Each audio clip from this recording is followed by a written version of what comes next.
Yeah, I see that. You know, you can see like Mel's is showing off. My character's really sad. Is there a gaming show is just a few minutes away where we'll reveal all new trailers and gameplay footage you haven't seen before for the first time. But before we get started, here's a warm-up. The Great PC Gaming Quiz brought to you by Drake's Cakes. And to help me get through the next 10 minutes of tough trivia, I've got my buddy Webster. Are you ready, Webster? Let's see how well you know your PC gaming history. And if you're watching along at home, chime in the chat with your answer. Which of these classic sci-fi games is set furthest in the future? Is it A, Doom, B, System Shock, C, Sid Meier's Alpha Centauri, or D, Wing Commander? Ik denk... And the answer, I have a feeling that Webster Goed bezig, Robert. this question himself is Wing Commander. Goed bezig, Robert. And Webster would love to hear your fan theories about how all these games exist in the same timeline. I feel like you fixed this, Webster. Let's see if the next question is also bird-related. What Space Marine chapter is the main focus of the Warhammer 40k Dawn of War series? Blood Ravens, Is it C. A, Blood Legion, B, Blood Angels, C, Blood Ravens, or D, Blood Tigers? And no, Webster, Blood Duck is not an option.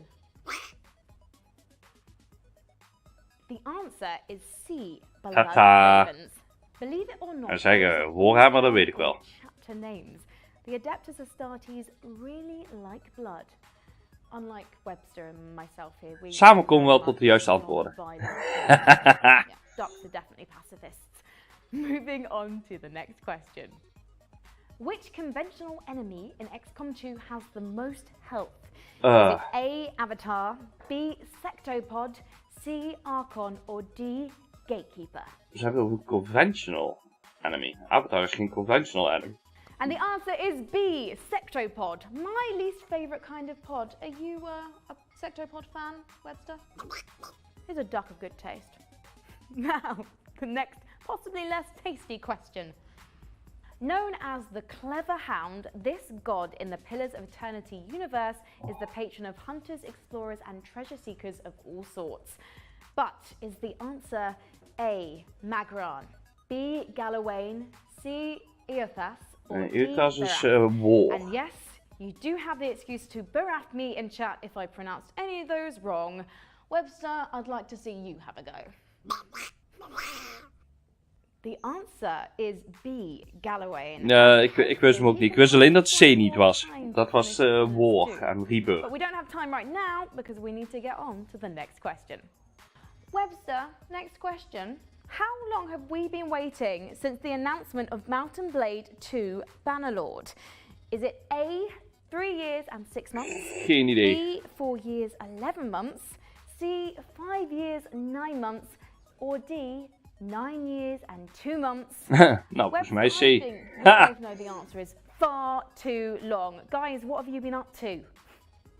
The answer is C. Goed bezig, 5 heren. years and 9 months. And thinking about it, I could have probably built an actual castle by now if I'd been thinking about it.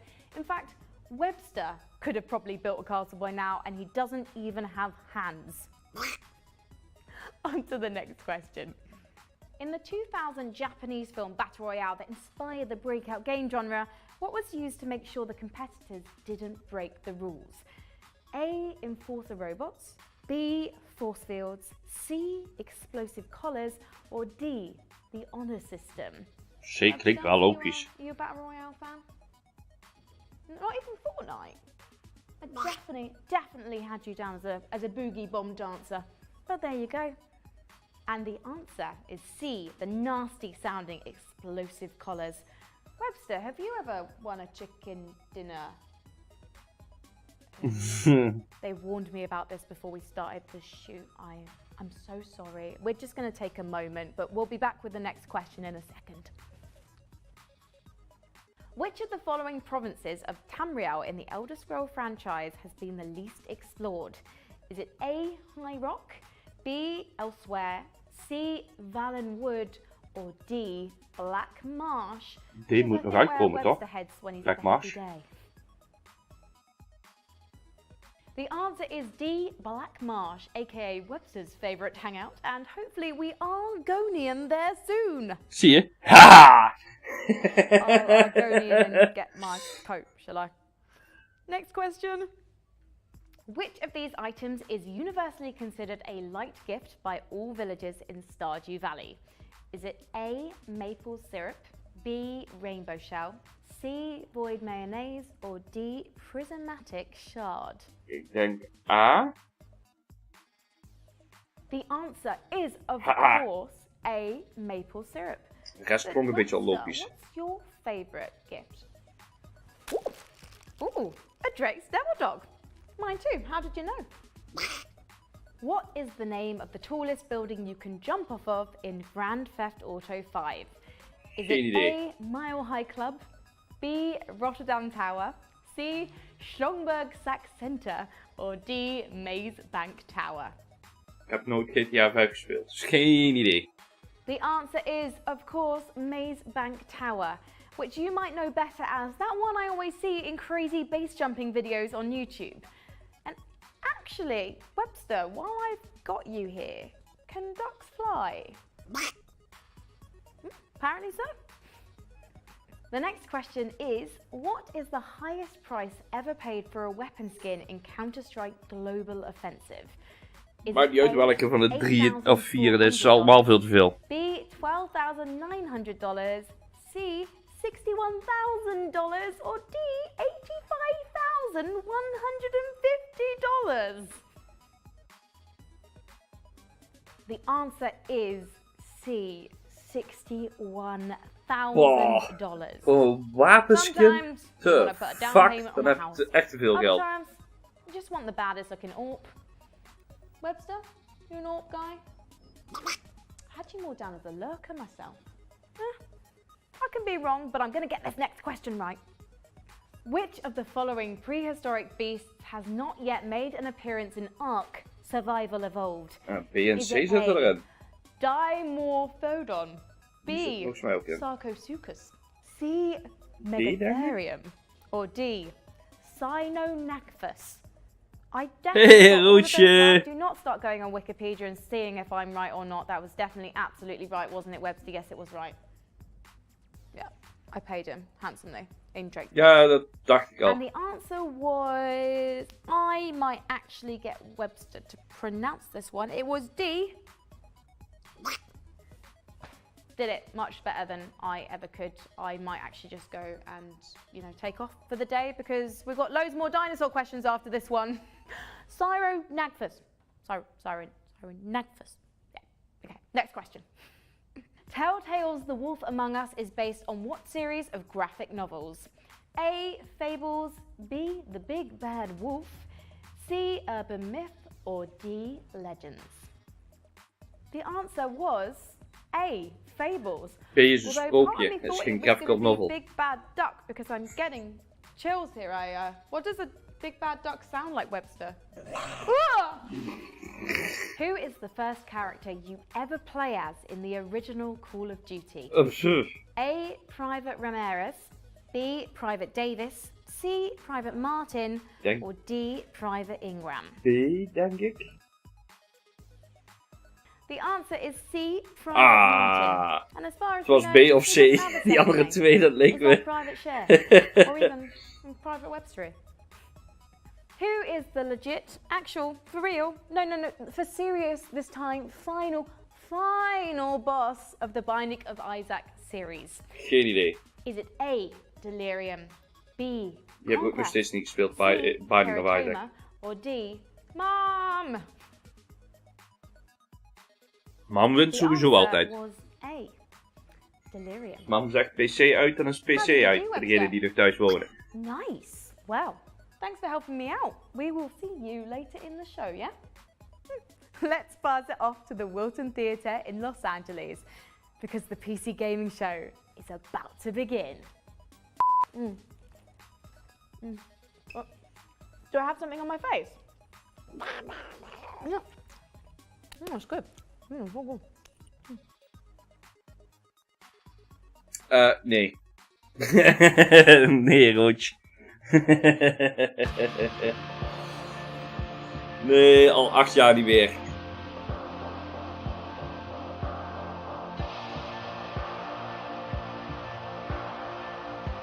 Sowieso belt mijn moeder mij eigenlijk nooit. Mijn moeder appt mij altijd als ze wat moet hebben.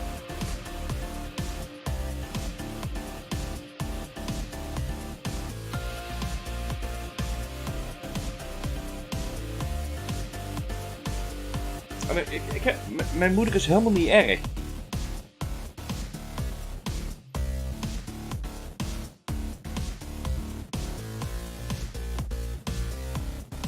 Ik denk dat menig een het geen erge schoonmoeder zou vinden als ik een partner zou vinden.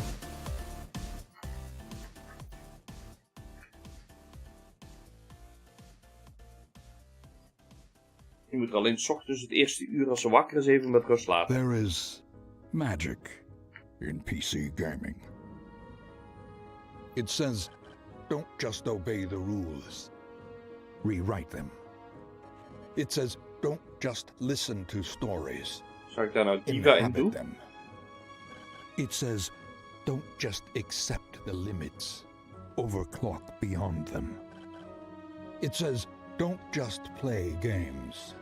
Revel in Ja, them. ik niet, mijn moeder. Unleash them. Mijn moeder is echt 's ochtends moet je It die says, echt met rust laten. seriously, is every game Battle Royale now? Or is it just me? From mountaintops to dungeons.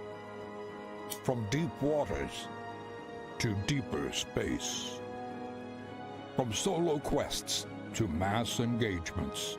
There is magic in PC gaming. Let's celebrate that magic together. Wauw, dat is lang geleden dat ik daar This is gespeeld the heb. PC Gaming Show. Dat was een webbrowser. PC-uploading. Dat was toen ik begon met werken 14 jaar geleden bij mijn baas. Sean Plott. Day9. Oh, hello to everyone online. Hello to everyone at the Will Turn. Welcome to the PC Gaming Show. Yes. My name's Day9. I'm your host today. I am delighted to be here. We have a fantastic show for you this afternoon. First, to all of you who came out to the Will Turn, thanks for joining us. The Will Turn is just a beautiful venue here in Los Angeles. To all of you online on Twitch, thanks for joining us. To those co-streaming partners, hey as well, I'm talking to you, Dropped Frames, great to have you here. And of course, to all the wonderful sponsors that help make the PC Gaming Show come back again for the 4th straight year. Now, good on you. Topfilms die kijk ik vannacht met PlayStation Now, I'm not dingen. the only host here this year. I have my co-op partner up in the balcony. It's Frankie Ward joining us today. How's it going, Frankie? Hey, Sean, I'm going to be up here in the balcony with a bunch of creative new PC games coming your way. From Warfare's latest update to some offbeat indie gems. Oh, graag een Twitter-naam. Frankie, we are so excited for the show to get started. We have over 30 games we're going to be looking at across the next 90 minutes. So let's get it underway. Our very first title is from Coffee Stain Studios. Their game has absolutely massive construction as well as automation. Let's take a look at Satisfactory.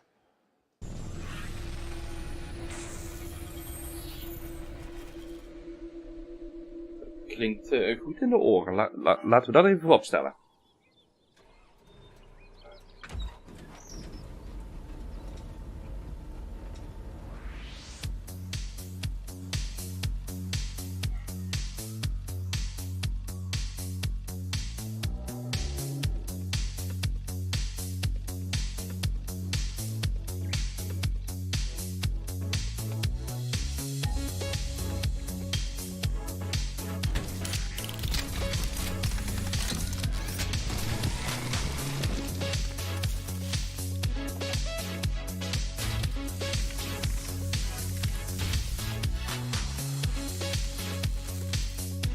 Waarschijnlijk wel, Roach. Waarschijnlijk wel. Jop, dat is hetgene waar ik net aan dacht.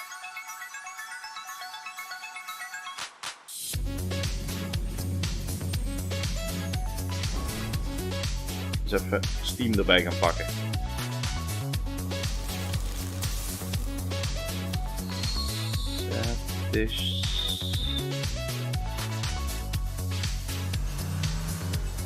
nog een keer schrijven.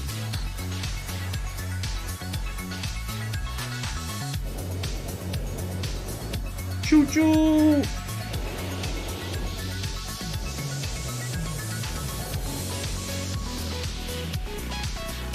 Hell ja, moet Chris weer eens een keer bellen. Een nieuwe game moeten gaan spelen.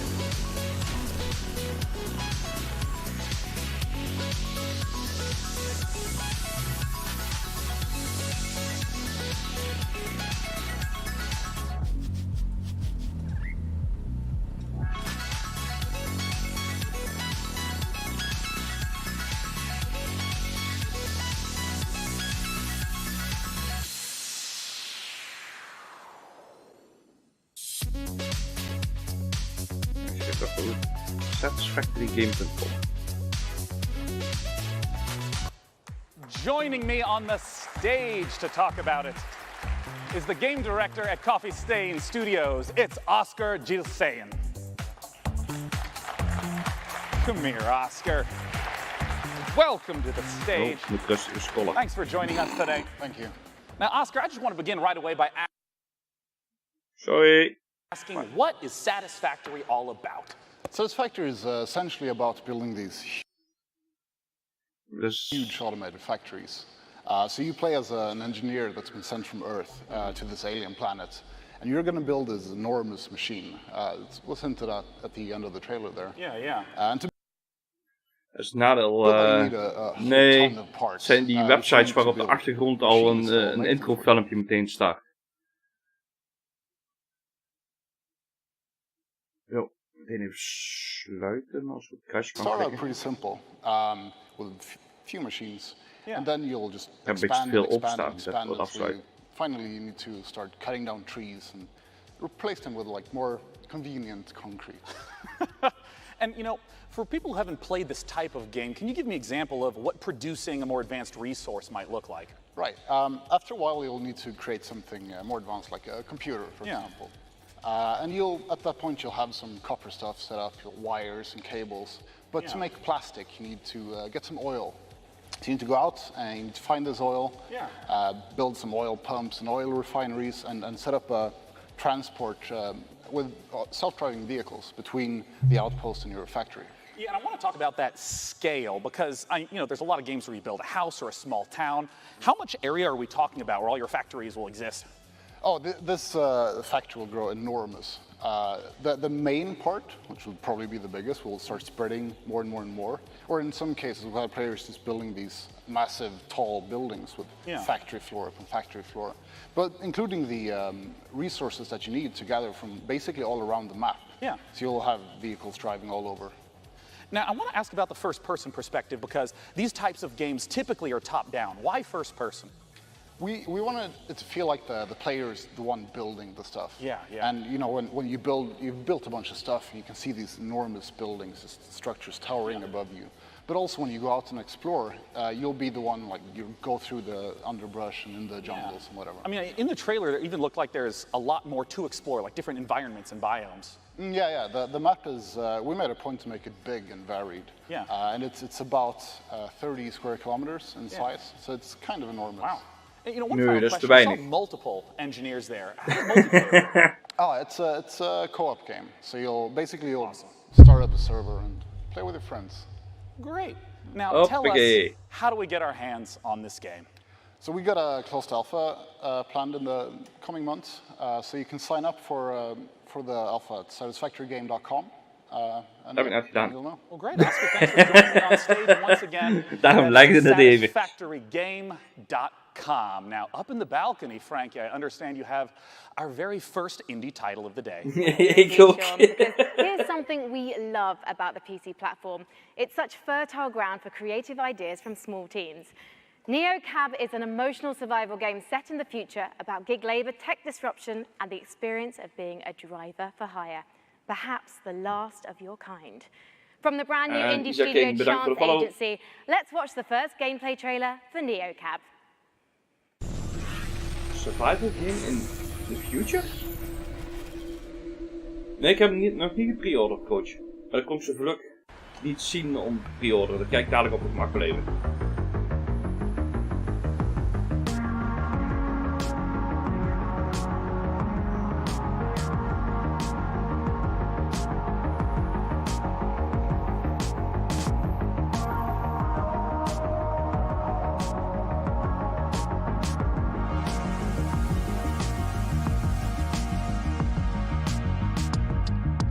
dacht dat het een survival game was.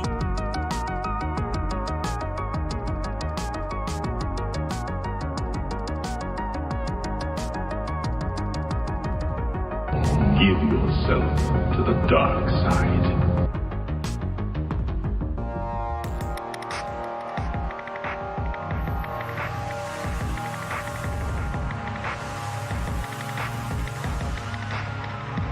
Indie game maar Roach.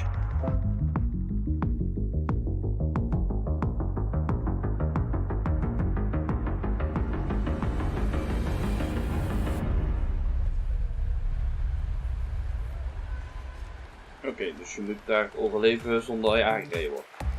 Now, our next game, believe it or not, is in the Battle Royale genre. Of course, it's E3 2018, what do you expect?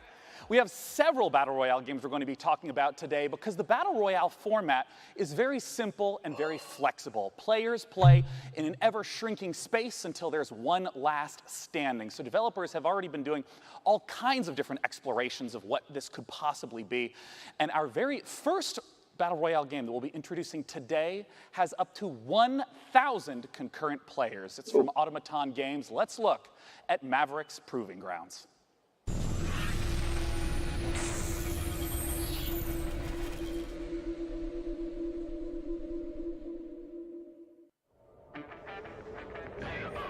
Echt nog een week pakken. Dat is zeker top.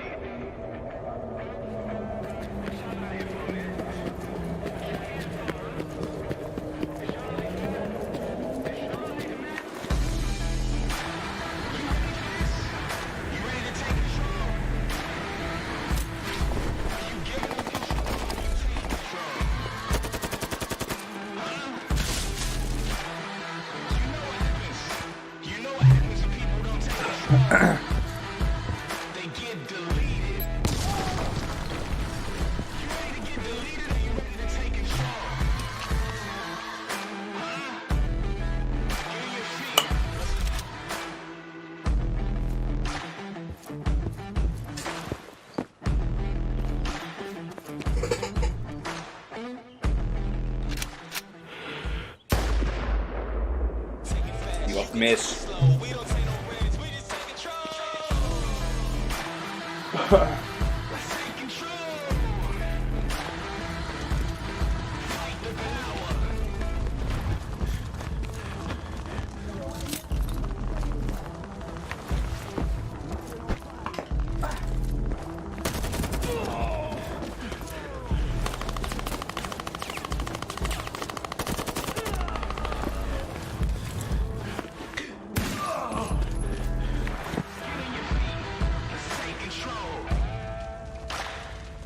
Ik snap niet waarom die developers er zo opduiken. En zeker niet als er al 2, 3 grote jongens uit zijn. Waarom ga je dat proberen om daar nog Joining me on the stage to talk about Maverick's Proving Grounds bij is te the komen? CEO of Gaat Automaton het niet Games. lukken? It's James Thompson. Ja, maar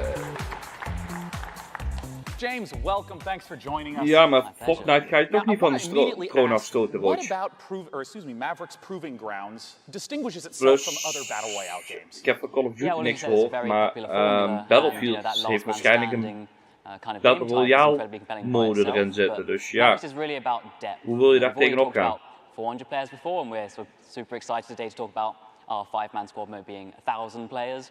But really, it's about depth as well. It's about the fact that that environment is even a bigger step, the simulation and those elements sort of combining together. Yeah, I want to zoom in right on the 1,000 players aspect. How does that really shift the dynamic from the, say, 100 that we're typically used to? Well, it's really about combining scale with the depth of simulation. So the fact that together, what you actually have is a landscape that means you're making decisions off a lot more information.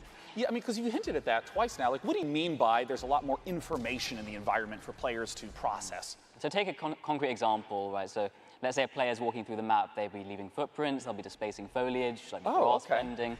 But siege-style gameplay in houses, that's like a lot of destruction systems that sort of together make the map much more of a dynamic environment. It's like a recent history of who could have been here. Yeah. I want to ask about what more is in store for Maverick's Proving Grounds. I understand that this has a lot more out-game features than someone might expect.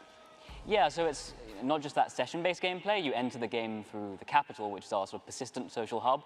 So we draw from the MMORPG side of things. It's really it's a full world, not just a map. You know, so it's got a persistent game type side to it too. Yeah. But really, it's about bringing this all together into something which makes a much richer MMO experience. Now, where can people go to find out more? Well, we've just launched our site right now, so if you're interested in signing up for the closed beta, you can do that now at mavericks.gg/closed-beta. And actually, if you register this week, you'll get special in-game content for free from E3. Well, awesome. And we have only 100,000 slots for the first group signing up, so that will give you some beta access, but I'm sure there are a lot more people than that on the stream, so quickly do that if you're interested in. Well, James, thanks so much for joining us. Once again, that's maverick.gg. Our very next game helps showcase the extraordinary power of modders. Frankie, tell us about it. It does indeed, Sean. On PC, we don't just play what's given to us. We mod games to make our own experiences. And for many developers, modding is a way to turn a hobby into a career. The Forgotten City is the perfect example. It's a standalone game that's a reimagining of a wildly successful mod. In fact, the first mod in history to win a National Writers Guild Award. For the first time ever, here's gameplay from the Forgotten City.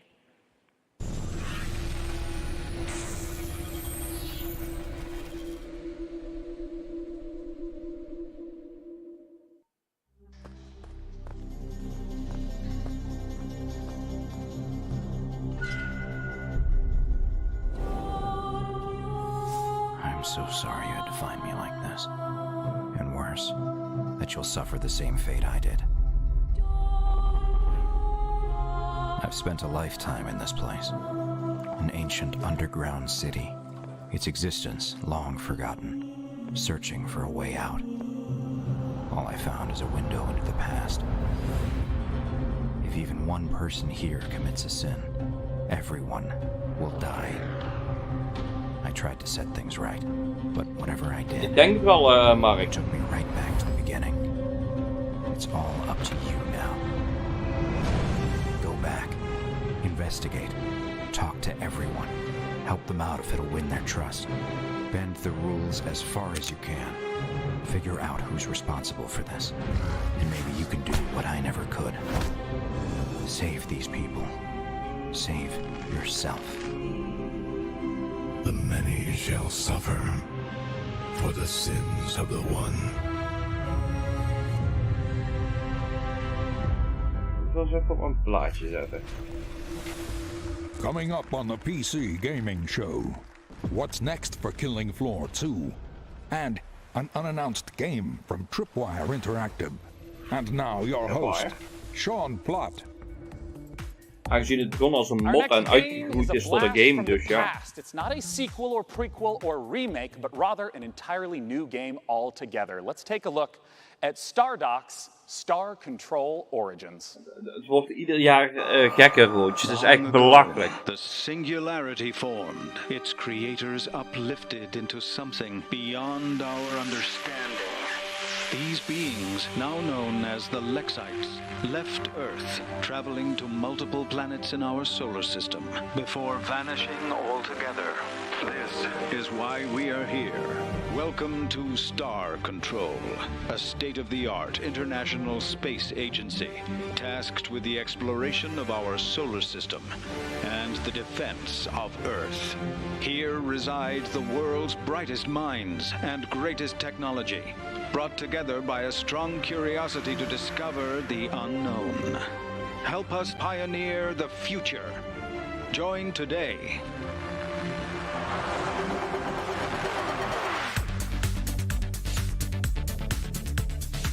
Star Control has accelerated the construction of our new modular deep solar system vessel specifically for this mission. It's the fastest, most expensive ship humanity has ever made, Captain. I am Chief Viscosity Officer Windu of the Tyrone. The Scribe have evidently received traces of your radio broadcasts themselves.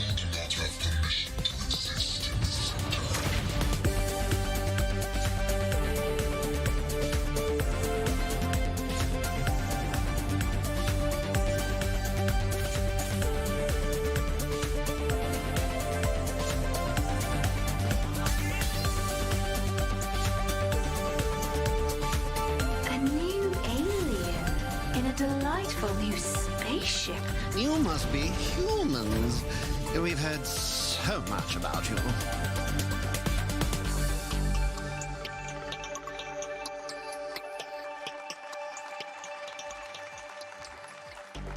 Wat is het doel van de game? Hij is wel wat sterk al.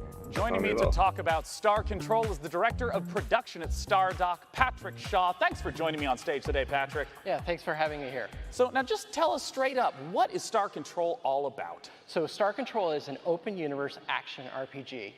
You can visit dozens of aliens, hundreds of different stars, thousands of different unique planets, and you can land on each and every one of them. And when you're driving around the planets, you can jump over canyons, blast critters, and then you can venture out into the solar system and do ship-to-ship combat with hostile aliens. And I want to ask, since I know that the story is a big part of this game, with it being open world, how do you make sure that the story still stays as the focus for the player? Yeah, so we're really excited about the story that we prepared for Star Control. It's funny, it's creative, but also has some dark, sinister side to it. However, what we're very proud and very excited about is we have an infinite universe. That is, we are fully simulating the entire universe at all times. So even if you're on some podunk little moon in the corner of the universe, the aliens are still moving around the universe, doing their own thing, exploring and interacting with each other. So it's not just like at a planet, there's the same town whenever you visit it. It depends on how the simulation is moving it forward. Right, exactly. So this infinite universe is the glue that connects my story, my adventure, to the larger open galaxy. That's awesome. Now, I know modding is going to be a big part of Star Control Origins. How does modding work? So what's your favorite science fiction show? Probably Firefly. Yeah, so what would you think of making Firefly Season 2? Shit, that's a lot of pressure, Patrick. Well, you're putting me on the spot on stage right now, yeah. We have a week to do it, so. But anyways, in Star Control Origins, you can create your own ships, your own planets, your own galaxies. You can package up your adventures and share them with your friends online. So someone else can take care of Firefly Season 2. That's up to you. Now, last thing I want to ask about is how multiplayer works. Right. So in the game, we have ship-to-ship combat, and that turned out to be so popular in our early testing. They're like, we should make this a separate gameplay mode. So we did. We called it Fleet Battles. So you can create your own ships, you build them out of different pieces and parts, you attach different weapons and defenses, and then you go online to play them. You can either play local multiplayer, 2 people on the same machine, or online, ranked or online play. Where can people go to pick up Star Control Origins? Well, right now, Star Control Origins is available for pre-order on GOG and Steam. Well, lovely. Guys, definitely be sure to head over Het voordeel is, StarDock heeft al meer games uitgebracht. De hele Sins of Solar Empire series. And one more thing, we are happy to announce at the PC Gamer Show that Star Control Origins is launching on September 20th, 2018. Look for it on September 20th. Ik heb nog een beetje betwijfeld bij, maar ik wil het niet van zeggen, maar het is geen kleine jongen, StarDock. Our next game was PC Gamer's favorite game from E3 last year. It is Hunt Showdown from Crytek. Let's take a look at what's coming for Hunt Showdown just after E3. Ja, voor jou, Roach.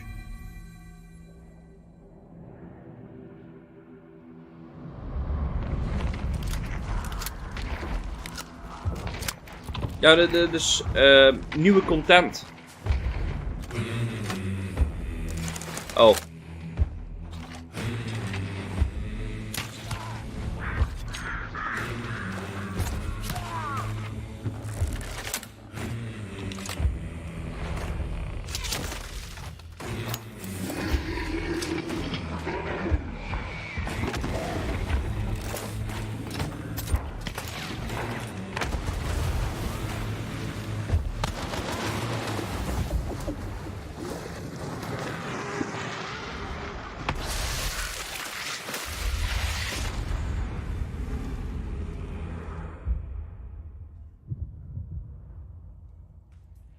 I am here with Guy from Skydance, who's here to tell me why fighting in massive mech suits is not about to go out of fashion anytime soon.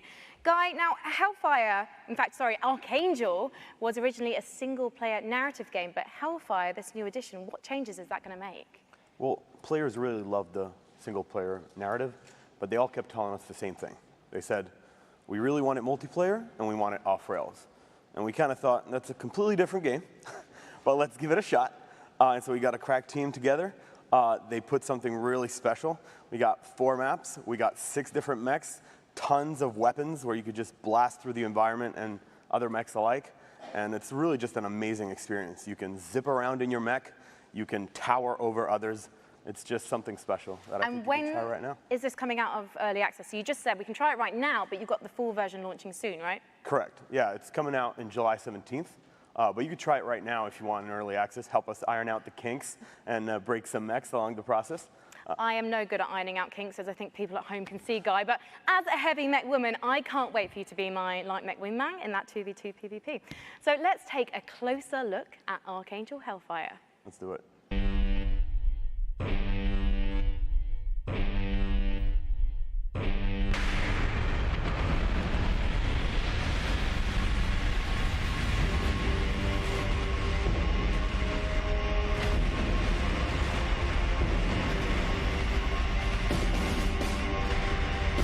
Nou ja, als je maar van een kleine studio bent, coach, ze zijn niet allemaal Ubisoft kwaliteit, om zo te zeggen, die al vaak op stage zijn verstaan. Misschien was het wel eens de eerste keer on stage. Our next title is one I've been looking forward to for quite some time. It's from the makers of Sherlock Holmes, and it's a delightful-looking Lovecraftian mystery.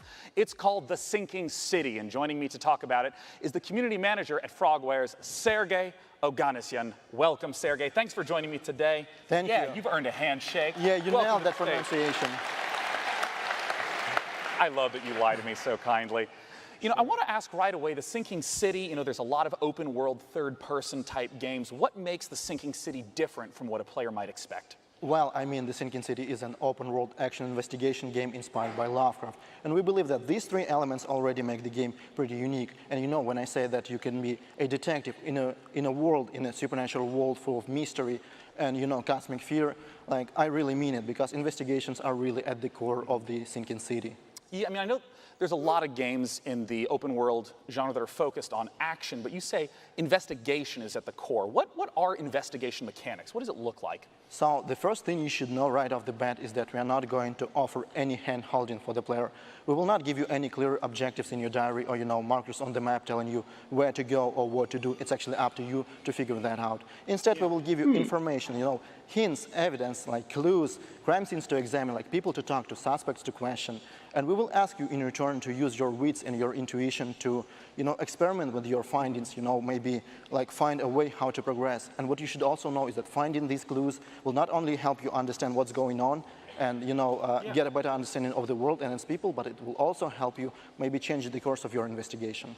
You know, you mentioned the world itself, and I mean, the footage that I've seen through the years has just been absolutely beautiful. Talk to me about the world that we're in and what investigation is at the core. So the game takes place in this fictional city of Oakmont in the state of Massachusetts. You know, the city which is flooded. There is a terrible disaster going on which has claimed like thousands of lives. And also, like, it seems like it awakened frightening monsters which now roam the streets of Oakmont. You know, people that live in the city, they are very different, like different social classes, gangs, cultists, poor people, rich people, but they are all united by fear. You know, they are all afraid, maybe except for the cultists, of course. They are all afraid that, you know, for their lives because of the flood, because of the monsters. And, you know, we actually want to understand what's going on. We want to understand what lies behind this ostensibly supernatural flood. Yeah. And what's even funny is that while everybody is afraid, nobody wants to leave. But this is kind of a different story. Yeah. Well, I mean, we've talked a little bit about the story world and how it's inspired by Lovecraft. What about the game mechanics? You've mentioned the sanity mechanic in the past. Indeed, we do have a sanity mechanic which directly impacts the gameplay. You know, when our hero is under a lot of stress, when he sees like something supernatural, something disturbing, or even when he's making choices in the story which he's not comfortable with making, you know, he will begin to lose his sanity. He will start to have hallucinations, he will start to hear distorted sounds, which will allow the player to understand that something is actually going wrong. Maybe we need to, you know, step back and do something about that. As of right now, we're still fine-tuning this mechanic because we are still looking, you know, for this sweet spot between impact on the gameplay and impact on the story. Since we're almost out of time, I still just have to ask, what are the sweet monsters that we're going to get to see in the game? Oh, we have different kinds of monsters. We have different kinds of archetypes, you know, with different abilities. And, you know, we actually give you tools. The game is not about fighting monsters. Investigation is the core of the game. But we give you tools to defend yourself. So we give you weapons, we give you skills, we give you even certain, like, traps. In return, we ask you that you make a decision, because the game is about making a decision. ammunition is scarce, and you will have to adjust your tactics accordingly. So I know a lot of people have all sorts of questions about what the game is like. Where can they go to find out more information? So if you're hungry for more, you can always follow us on Facebook, Twitter, and YouTube. This is where we post our updates regularly. Facebook, The Sinking City Game, YouTube, Frogwares. So go there, and this is definitely the place to go if you want to learn more. Well, I'm super excited to personally see how it turns out. Thanks for joining me on stage, Sergey. The Sinking City. Dat is wel eentje die ik misschien eens in de reclame of zo ga halen. Our next game is a PC title that has only gotten better over the last few years, and I'm always excited to hear what they have in store. Frankie is up on the balcony with the developers of Warframe. Talk to me, Frankie. Well, we all know the PC is home to some of the most devoted communities in gaming, and one of the best undoubtedly belongs to Warframe. Last year, the game got its first open-world update, Plains of Eidolon, and the next epic cinematic quest is called The Sacrifice. And we've got the exclusive launch trailer for you. Die hebben we toch al gezien?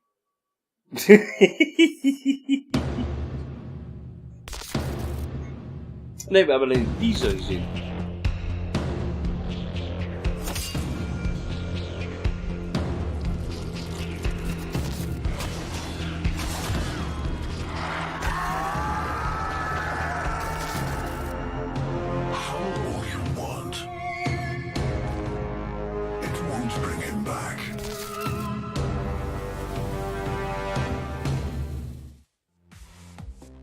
Megan Everett, Community Manager at Digital Extremes, joins me now.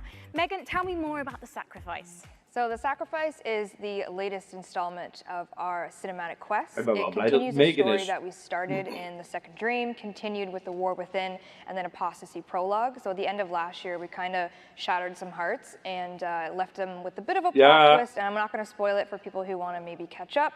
But what I can say is that, obviously from the trailer that you saw, the wait for Umbra, the 3-year wait to the Umbra Warframe is finally over. gameplay. At the end of the trailer there, Ballas plays a pretty big role in this quest. And again, not going to spoil a lot, but I can say that it's coming this week on PC.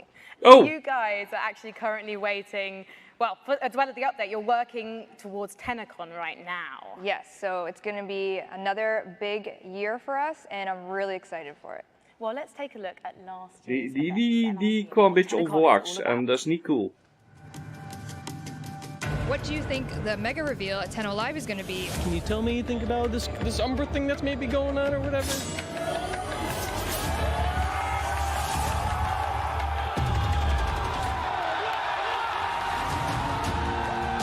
It was pretty amazing. Like, it's a whole new direction for Warframe, and all this. You got all these other games coming out, but this one's free. When's 2018 happening? Get it started.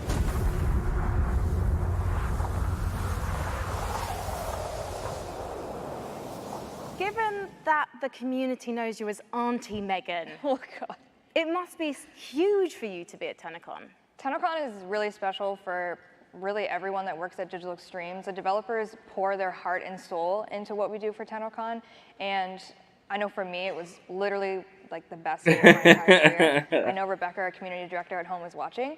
But last year when we did the Plains of Eidolon, open world expansion reveal, Reb and I were actually doing that as a live demonstration in front of everyone, and we had practiced it for months, and it went as flawlessly as we could have ever hoped for. And we actually, as people were cheering, it's pitch black on stage. Reb and I look at each other and we just kind of fist pump and both started crying because we didn't crash the demonstration. So if you watch Tenno Live this year, if you're there, you can definitely probably count on some tears and some emotions because it's a really big day for us. So basically, bring tissues, right? Bring tissues for yourself, for me, for everyone involved, because there will be some tears probably. But if you can't get to TennoCon, because unfortunately it is sold out, how can you watch it online? So on twitch.tv/Warframe, you can definitely check it out. And PC Gamer is also hosting as well on their Facebook and Twitter. And you get free stuff by watching Twitch? You do. So if you want to link your Warframe account to your Twitch account, and all you have to do is watch and you get some free stuff. Fantastic. So that's happening from July 7th, and you'll be able to watch TennoCon live through PC Gamer's Twitch channel and the Facebook page. Thank you, Auntie Megs. Sean, it's over to you. Thank you, Frankie, and thank you, Warframe. The next name is one I grew up with, Sega. They've become a prolific publisher of Japanese games known for their fully featured ports, especially beloved by this guy on the left. Sega's bringing Shining Resonance both to PC and console the same day, and Shenmue is going to be coming later this year. They have all sorts of games coming up. Let's take a look at what Sega's got in store.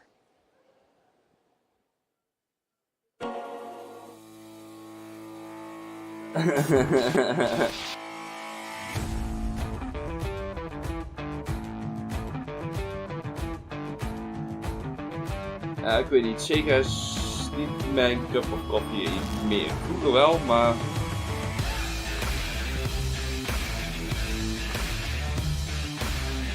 Ik heb het gevoel dat die nog in de ethisch leven.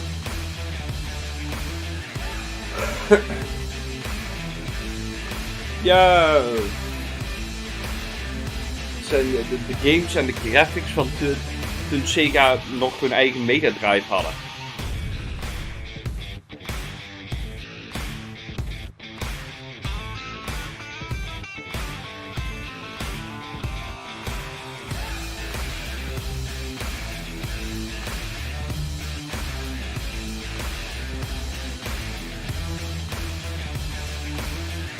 Daar kijken trouwens wel heel veel mensen naar uit, schijnbaar. Die Yakuza-serie, die nieuwe.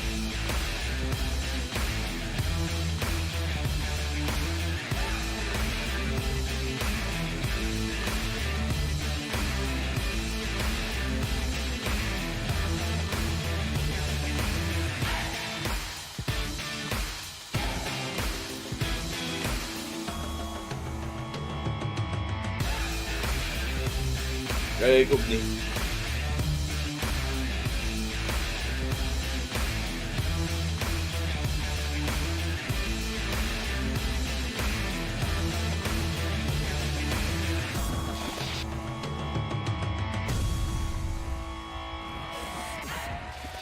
Het zal Cole leuk vinden en Ezekiel. Die Yakuza naar de PC komt. Yakuza 0 is available for pre-order right now and will be releasing on Steam in early August. We hope you've been enjoying the show thus far. We have so much more great stuff to come. Let's see what's coming up at this year's PC Gaming Show.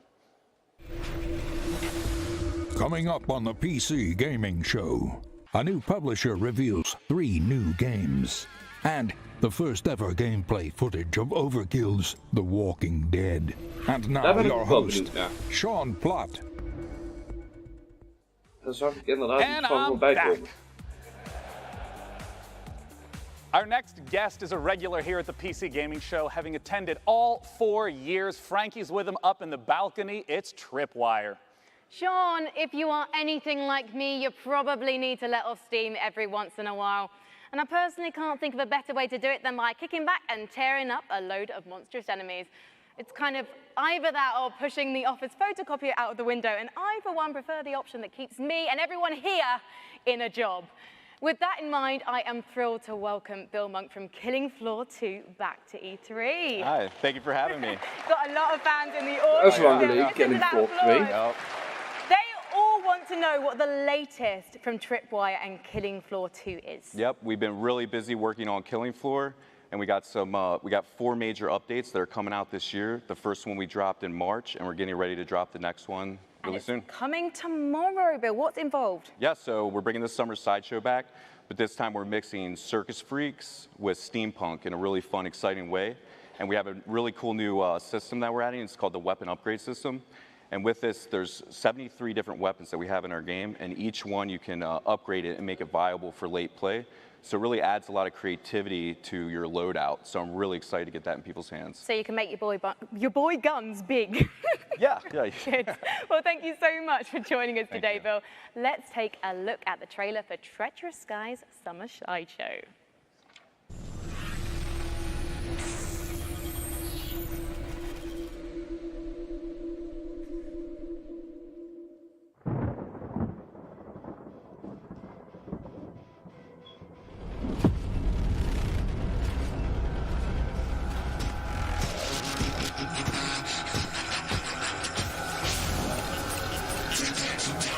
Welcome Welcome aboard the HMS Queen Victoria, ladies and gents. Ringleader Lockhart speaking to you from, well, someplace very safe, yes. You helped me escape that fray at my beloved Steamland, but now I need your help once again.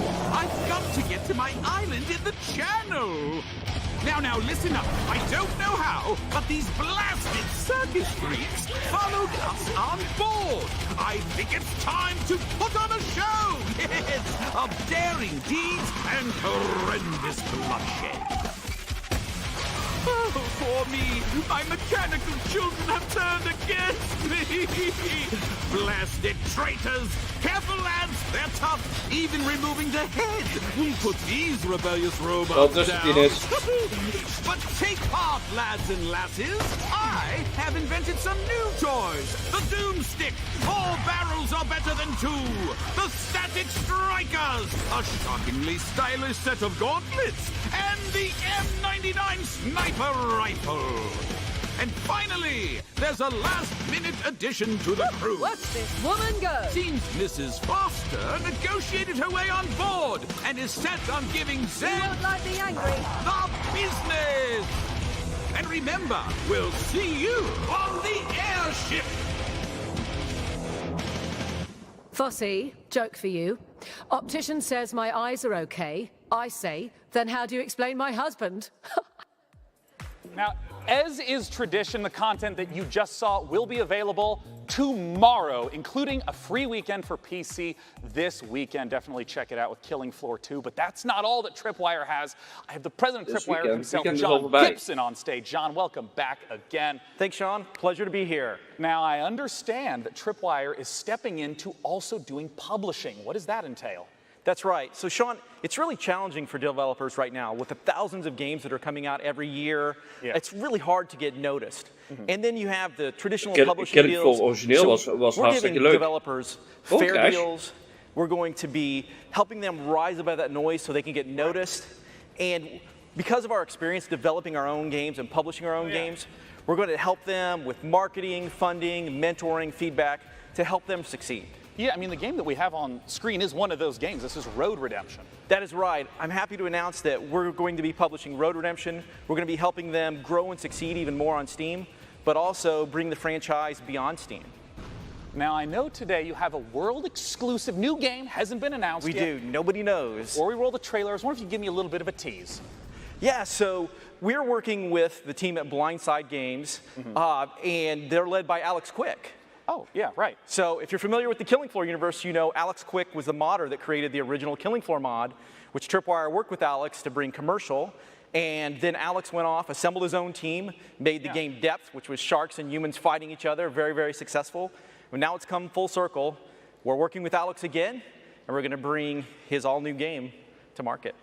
Well, let's take a look at it right now. World-exclusive new upcoming game from Tripwire.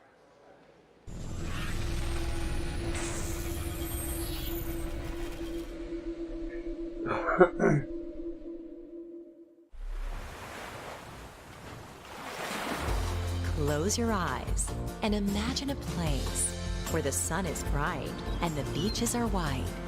A place filled with southern charm, where the water is as warm as the welcome. So come feel the wind in your sails. Kick back and relax. Enjoy the local cuisine. Your dream vacation is waiting for you here on the Gulf Coast.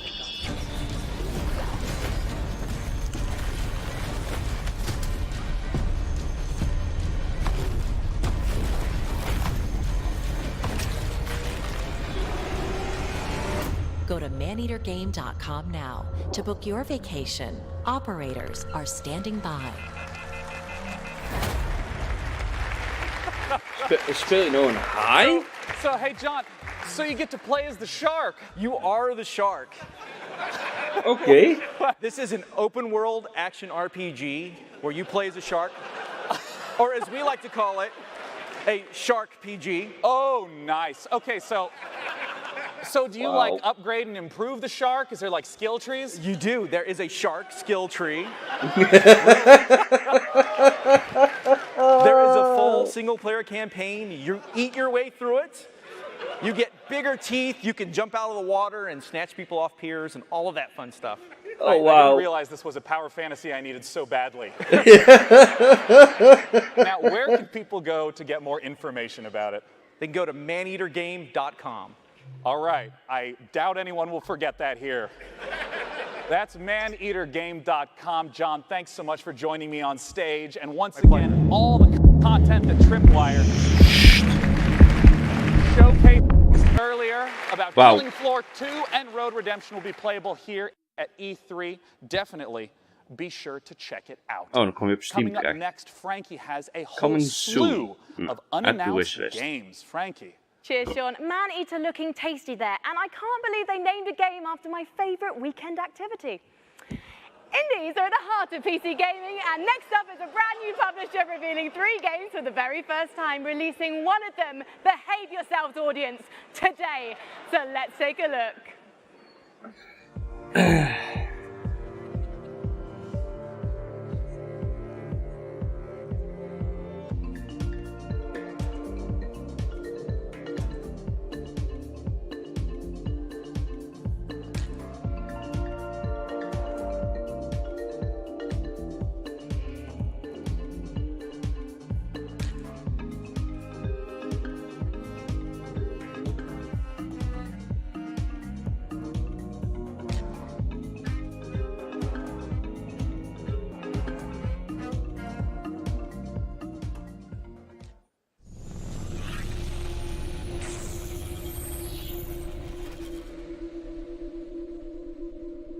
Ja, die leek me ook wel heel geinig, Roosje. Ik heb hem in ieder geval even op mijn wishlist gezet van Steam. Die wil ik al in de gaten houden.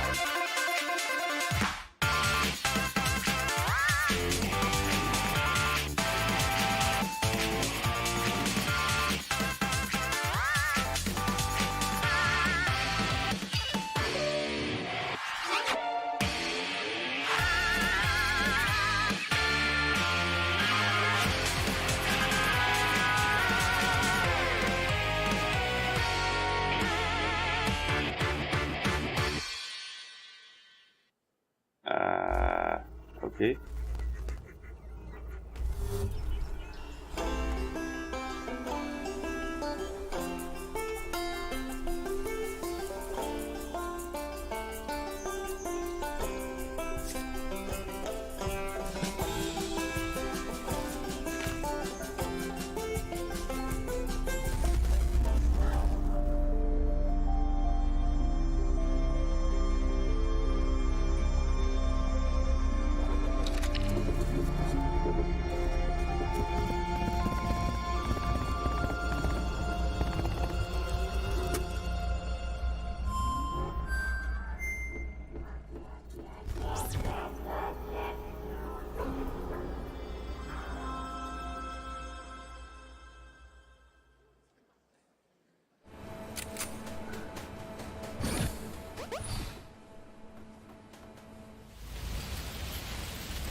All these games look like must-plays. And Overwhelmed, the final game of the bunch, is available on Steam right now with a special launch discount. So make sure you check that out after the show. And if you're Er zijn mensen die head houden over gewoon to van, the PC maar Gamer corner of the Facebook booth inside the South Hall to give Overwhelm a try. Right, next up, it's time for us all to take a holiday, and where better than a virtual resort with some truly spectacular wildlife. Back again this year, our friends of the show, Frontier Developments, with a unique take on the park management genre. I am, of course, talking about Jurassic World Evolution. The long-awaited game is out tomorrow and lets you build your own dinosaur-stuffed tourist trap. What could possibly go wrong? Unleash the Goldblum!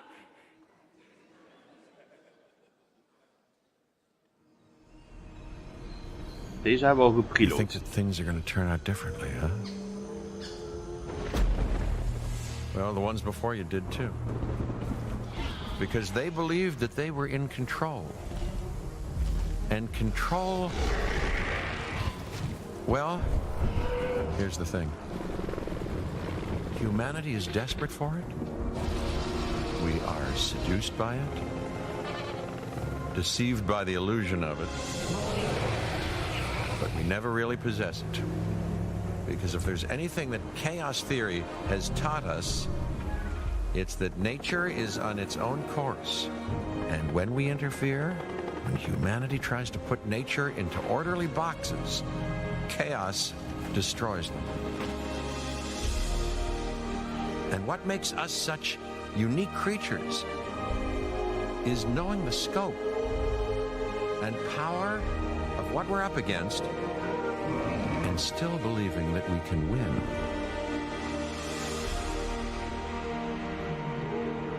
I know, however, what I would predict.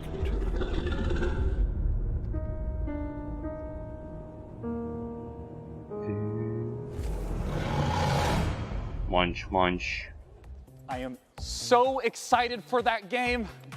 Our next title is from Insomniac, who've been making amazing games for years, and they're going to try to take their expertise and answer the question, how do you make an open world game in VR? Let's take a look at their upcoming game, Stormland. Insomniac, die hebben toch heel veel voor de PlayStation gedaan?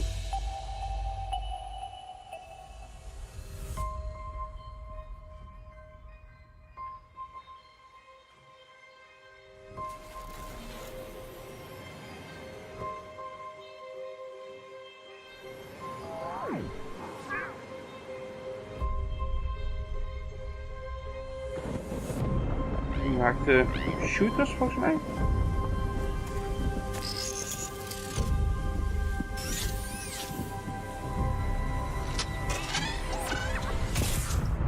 Dat rustig, Roach.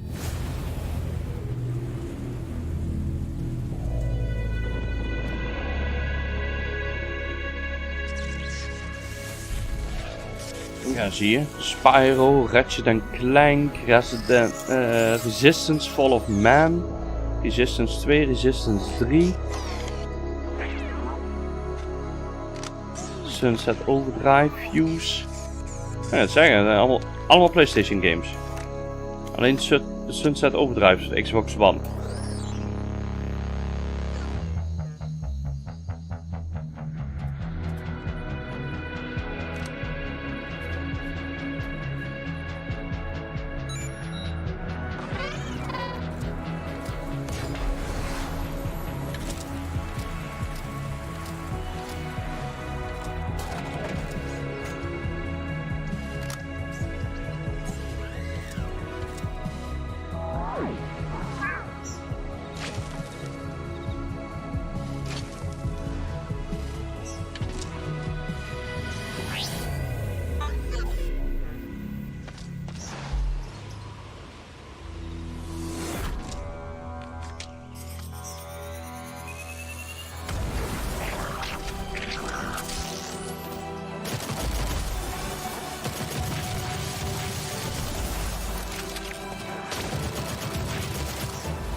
Ik heb geen VR-set.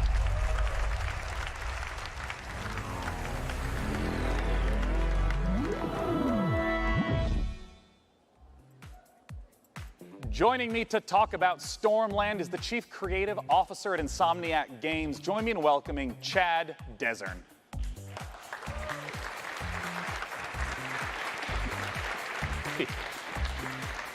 Hey, Chad, welcome to the stage. Thank you. I want to start right away and ask, what is this game all about? Well, in Stormland, you play as an android gardener, and an entity called the Tempest uproots your habitat and shatters your android body. So you've got to travel to a civilization above the Thunderheads to repair yourself and save your friends. And I want to ask what open world means in VR. Well, for us, it's about giving the player the ability to explore the world freely with a set of android movement abilities that are designed to give you complete agency. Yeah, because that's always a huge question I have is how does motion work in any VR title? Yeah, well, in Stormland, you can do things like fly just above the slipstream with your outstretched android hands. Yeah. You can shoot a laser into the cloud surface and then make a ramp, kick off of that, climb up a cliffside, like literally launching yourself with your synthetic android strength, and then like push off and glide back down using your hands to control your descent. It's massive freedom of movement, yeah. That's it. It's this set of mechanics that are designed together to work fluidly so that movement feels exhilarating. Yeah. And you can kind of take the world at your own pace with it. I'm curious why VR for this type of title? There are a series of things that we're doing with Stormland that we could only do in VR. It's about the expressiveness of having tracked head and hands and how we use that for combat, how we use it for movement, even things like scavenging technology to attach it to your body. Like you look down, you get a new piece of tech and you attach it right into your arm.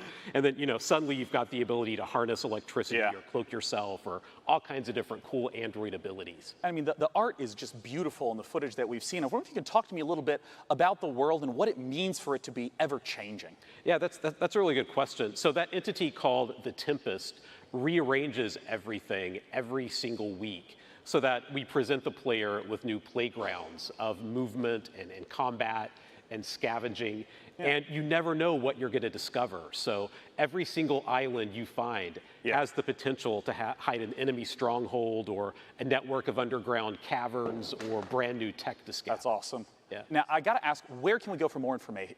Well, you can stay tuned by watching the Facebook and Twitter with at Stormland VR, or you can check us out at insomniac.games. I'm really looking forward to it. Thanks for joining me, Chad. Once again, oculus.com/Stormland for more information. Frankie's up in the balcony with our next absolutely gorgeous-looking indie title. It really is, Sean, because next up we've got a first look at a new game from publisher Raw Fury, a neo-noir detective drama featuring a Paris cabbie who finds himself drawn into a world of crime. Sacré Rodi Bleu. Yes, I speak French. I can't wait for this one, so let's take a ride with the trailer.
If you like that last game, you'll definitely love our next one. It's from the exact same publisher, Raw Fury. It's an open-world, narrative-focused game with an incredible art style. Let's take a look at Sable.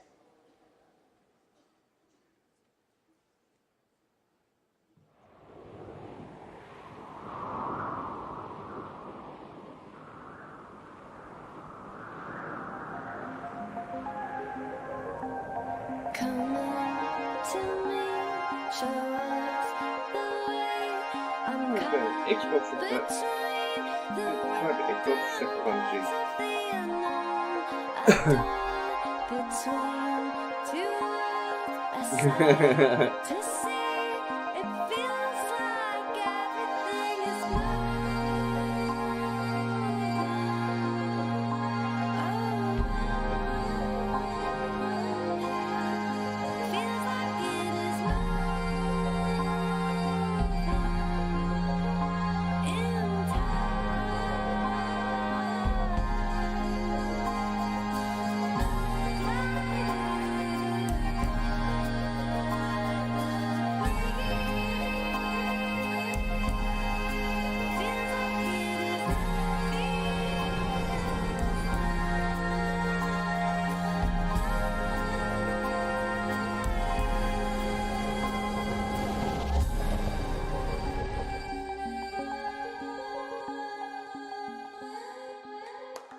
Joining me to talk about Sable is pretty much the entire core development team on stage. It's Daniel Feinberg and Greg Kithriotis.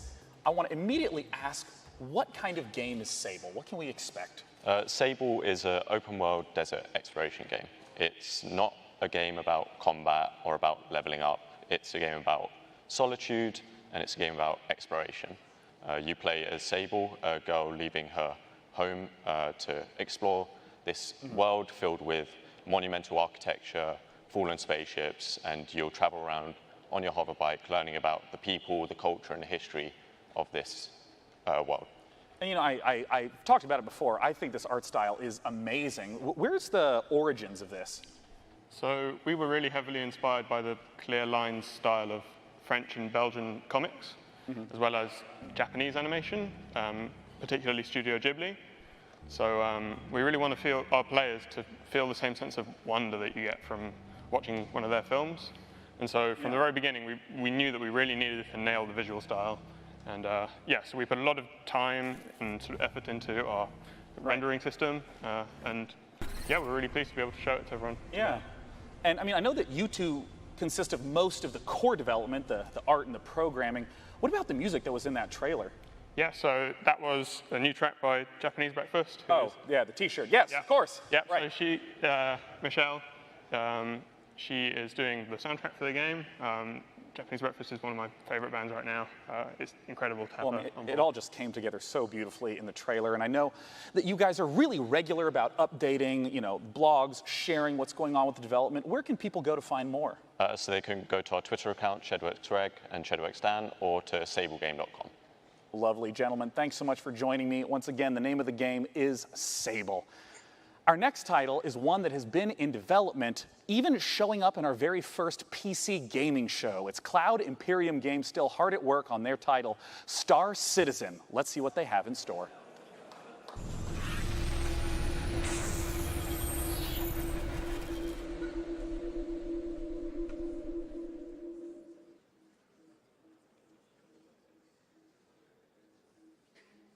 Dat gaat een groot game worden, Star Citizen. Daar hebben we verschillende schepen al van.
Coming up on the PC Gaming Show, all new gameplay footage of Just Cause 4, a closer look at The Walking Dead, the final season, all new gameplay footage of Hitman, and now your host, Sean Plott. As we do each year at the PC Gaming Show, in addition to talking about games, we're also going to talk about some of the upcoming hardware trends. To join me in talking about it is the Senior Brand Manager from Acer. It's Eric Ackerson. Thanks for joining me up here, Eric. Sean, really excited to be here. Now, I just want to straight up ask, what are some of the big trends that consumers can be expecting right now? Well, right now we're developing some new products, particularly in the display space. We want to take the experience to the next level. To help with that, one of our new products is the Predator X27. It's an incredible gaming display. For instance, it's 4K and 120 hertz refresh. The users can overclock to 144. But what really takes it over to the next level is the inclusion of G-Sync HDR. You know, I hear a lot about HDR. Can you explain a little more in detail what that is? Well, there's quite a bit that goes into it, but for the purpose of this conversation, the fact that there are 384 individual backlit zones, so the backlighting can be individually controlled, really bright, very dark. It makes a better contrast on screen. Each of them are individually controlled. The brightness of the screen is far above a typical display. Typical, you're looking at 300 to 400 nits. We're looking at 600 with the Predator X27 with a max of 1,000 nits. And you know, some of the titles that were showcased just now, there's a wide variety of some photorealistic, some with a really iconic art style. How does HDR contribute to that big range we see in gaming? Well, one of the big things that helps is the color gamut that's available with these displays. We're able to do 99% of the Adobe color gamut, so it's better representing the vision of the art director. Yeah, and some of the games that you see on screen that support HDR, Mass Effect Andromeda, Far Cry 4, Ni no Kuni 2. Again, you won't see them in HDR right now unless you have an HDR monitor. It doesn't work that way. We can't just stream it to you. But, you know, it brings me to one of my next questions about PC gamers tend to have a huge range of possible budgets. What are the different sort of products to look for at those price ranges? Well, I mean, we cover the gamut from very simple and to the point to high performance esports products or multi-view surround multi-display products, but we also go really crazy sometimes. We put our engineers to the test. What can you do if you have no limit? So one of the projects we've worked on is something called the Predator 21X. This is a 21-inch curved screen laptop with a mechanical keyboard and two graphics cards. Science, materials. We did a really good thing. But you know what? To be serious, not just to joke, we actually have to ship this with a Pelican case to protect the laptop, and it sells for $9,000. We sold every single unit we could make. So we cover every spectrum of gaming.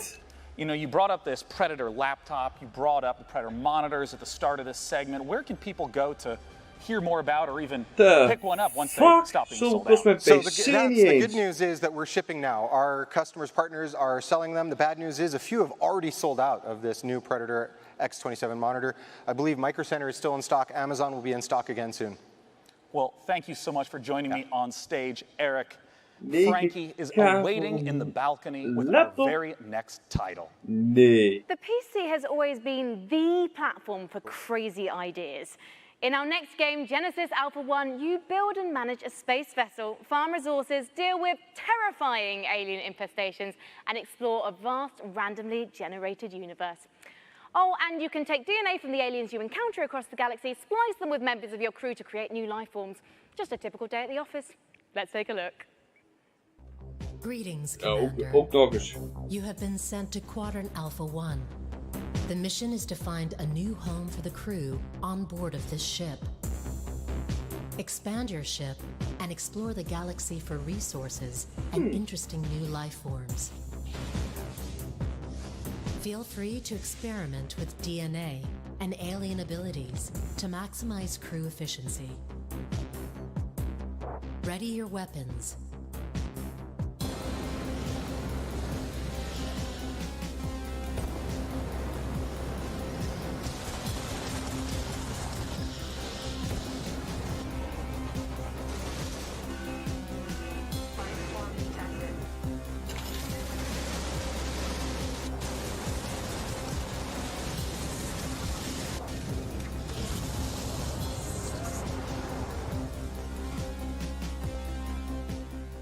Oh, 4 september 2018. denk al 9 april. Now, if you direct didn't terug. catch the pre-show quiz, you might be wondering who my buddy is. Well, this, ladies and gentlemen, is Webster from Drake's Cakes, one of the PC Gaming Show's sponsors this year. And he's got a cool competition for you, the Drake's Cakes PAX giveaway. Oh yes. PAX is a gathering of PC and tabletop games, concerts, panels, exhibits, and tournaments. It's like a 4-day LAN party, festival, workshop, and concert rolled into one.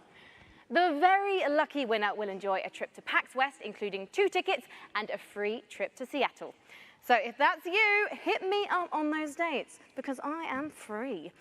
Webster, my man duck, this is very generous of you indeed. And by entering, guys, you will get a discount code to get your hands on some delicious Drake's Cakes available on Amazon. And if you're at E3 itself, don't forget you can meet Webster in person at the E3 Concourse Walkway, where he'll be giving away Drake's swag and tasty treats all week. So if you see him, give him a fist bump on my behalf. I'll take one now. Thank you very much, Webster. So if you have ever dreamt of spending a weekend knee-deep in one of Earth's best gaming festivals, visit pcgamer.com/Drake's Cakes and enter now for a chance to win and hang out with Webster. All right, Webster, all this hosting has got me a bit peckish. How about we look at a trailer for the next edition of Klei Entertainment's beloved survival series, Don't Starve, Hamlet.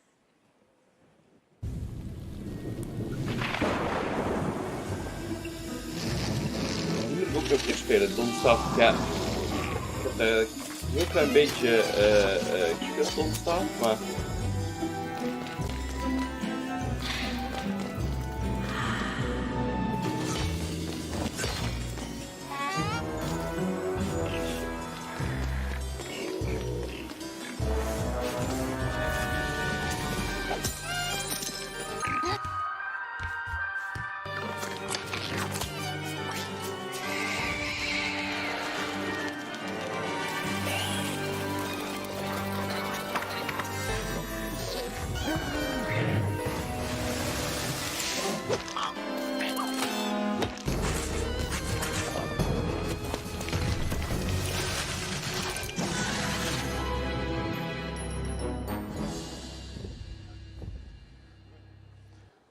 Our next title is the next installment in a series that never fails to make me laugh. It's Just Cause 4, and they have a brand new engine to bring the level of delicious insanity one notch up. Let's take a look at what the Apex engine in Just Cause 4 can really do.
Joining me to talk about it on stage now, from Avalanche Studios, it's Francesco Antolini and Adam Davidson. Gentlemen, welcome. Avalanche Studios. Talk to me about the tornado.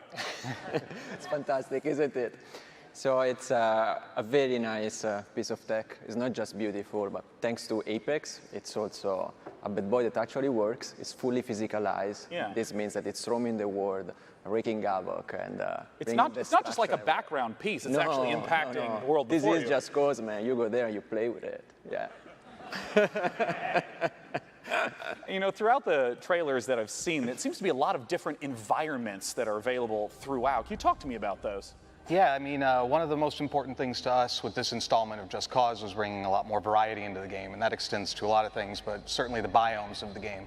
So instead of one kind of region of, like, say, southern Italy, like we had last time, now you have lush rainforests, deserts, grassland, and even alpine biomes, all of which, you know, are rendered beautifully with the new Apex engine.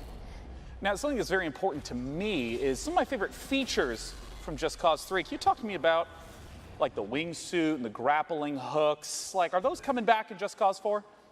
Everything you love from Just Cause 3 is back. Good. But everything is also just better. There's more to do, more to discover. For example, the grappling hook is completely customizable. The combat model has been completely reworked, redesigned, enhanced, so new weapon, new enemies, new AI. We've got extreme weather that interacts with grappling hook and parachute. The wind that we saw from the tornadoes, is it just like basic wind effects also get incorporated as well? Again, it just goes, so nothing, just an effect. So if there is wind, it's physics and acts with your parachute, grappling hook. So and the great. rest, yeah. Well, where can people go to get some, we'll call it first-hand footage of what Just Cause 4 can deliver? They can check it out at justcause.com/E3 and for 3 days. That's right. Believe it or not, E3 hasn't started yet. Starts tomorrow, so June 12th through 14th. You can check it out. Thanks so much for joining us on stage. I look forward to the hilarity of Just Cause 4. Now, our next title is one of my all-time favorite IPs. I can't wait for Frankie to talk to you about The Walking Dead. Overkill Software and Starbreeze are the creators of Payday and Payday 2. Therefore, it goes without saying that these studios are some of the most talented makers of cooperative shooters, and their next one is set in a familiar but new apocalyptic Washington, D.C. Here's the first gameplay footage for Overkill's The Walking Dead, and keep your eyes peeled for the release date at the end. Oh jee, zal per direct of zo zijn dan?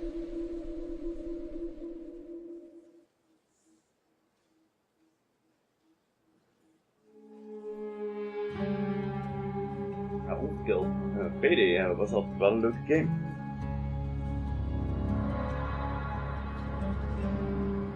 We were so many things.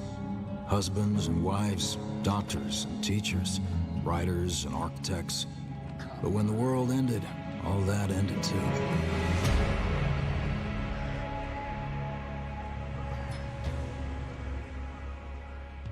Every day we fight for more than survival. We fight to build a new life.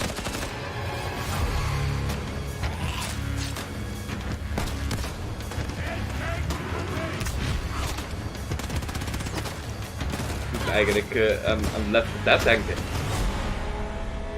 Alone, we're weak. But together, we might stand a chance.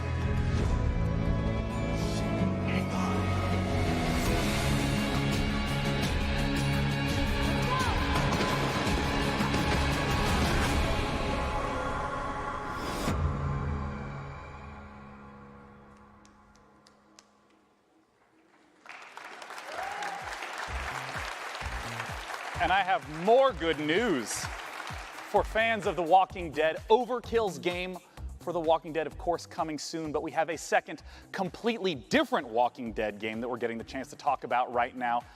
This is Telltale's The Walking Dead: The Final Season. Joining me on stage to talk about it is the lead writer, James Windler, and the voice of Clementine herself, Melissa Hutchison.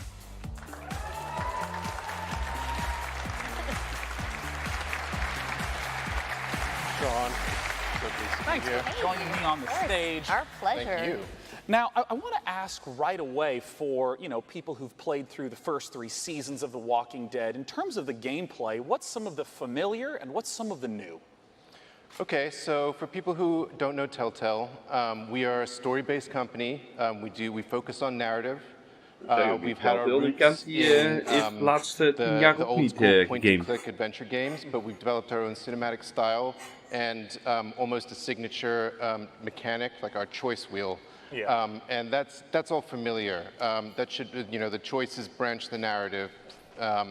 What's new this year? We have traditionally like combat and action, we've done with QTEs and like swipes and button mashes and all of that. This year, with the final season, we're introducing segments of unscripted combat. Yeah, we see some of this right here. Yeah, so Clem probably just brutalized a zombie there. Of course she is. And oh yeah, so we also have like the orbital cam, like the over-the-shoulder camera. So that's like offering our players opportunities to explore our environments, which you can also see from the B-roll. Is like they're looking really, really good with this graphic black art style that we're employing. Yeah, because in the previous games it was much more of a directed camera from scene to scene, but now you can really sort of explore the environment on your own. Absolutely, yeah, and yeah. Now I want to ask about the story. I mean, Telltale games always have that as the central feature. Where does The Walking Dead, the final season, start off? Okay, so it starts, Clementine has been on the road for a long time. We are post-time jump in the comics. She's been on the road. She's traveling with AJ, who is an orphan boy, who is the closest thing that she has to family. But they're reaching the end of it. They are like running out of steam on the road. It's like proving to be untenable. The final season, Clementine discovers a school, a secluded school, where there are no adults, and essentially sees that this might be a place that they could call home. Yeah, and what are the sort of challenges that she's going to face throughout the season? Oh, all kinds of challenges, yeah. Like zombie threat all the time. Tough. Yeah, of course. And then there's always the external threat, like at some point there are going to be adults coming in representing external threats that she's going to have to deal with. Now, Melissa, I want to ask what your experience has been like, because it's rare to have, a voice actress journey along with a character in a multi-year journey. I mean, how long ago was the first recording that you did? Well, it was 2012, but we might have even started in 2011. I don't know. We're not going to do math on air. Yeah, we're not doing math. That's always a bad idea. That's not happening right now. It's been a long time, and it's not only just playing one character, it's actually been aging with her, growing with her, and falling deeper and deeper in love with her, and starting as this young child who's, playing as Lee, it's your job to protect her, and then organically moving through all these seasons, and now you're playing as Clementine. I mean, really, this is a fan-driven game, so this final season is for the fans, and you're going to be playing as Clementine and protecting AJ, and this is just near and dear to my heart. And how do you feel about the fact that this is the end? Well, I mean, it's bittersweet. I'm super sad. I'm super psyched. Of course, it'll be sad to end her journey, but I'm really looking forward. Obviously, I'm surrounded by talent with Telltale Games, and I have no doubt that the writers and the creatives are going to crush it. So sad but happy. It's all very confusing. I'm a very confused human right now. Let's just put it that way. Well, I'm someone who's played through all of the Telltale Walking Dead games. I'd love to know when the final season is coming out. August 14th. We ship August 14th, and it's available for pre-order right now. Be sure to check it out. Thank you so much for joining me on stage today. Once again, that's thewalkingdeadgame.com, or you can find it on Steam as well. For our next title, Frankie, we're going to head back to you on the balcony. Next up, have I got a treat for you. Coming straight out of Finland from Nolla Games, it's a magical action roguelike that asks, is that a wand in your pocket? Games? Are you just trying to kill me? Don't let the retro art fool you. Noita is set in a procedurally generated world where every pixel is physically simulated. Let's take a look. Oh, nee. Damn it.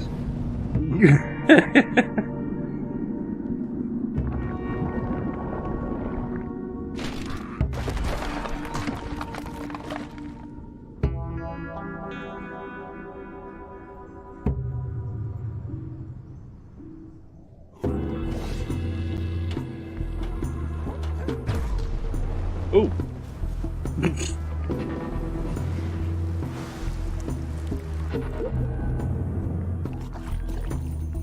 Ja.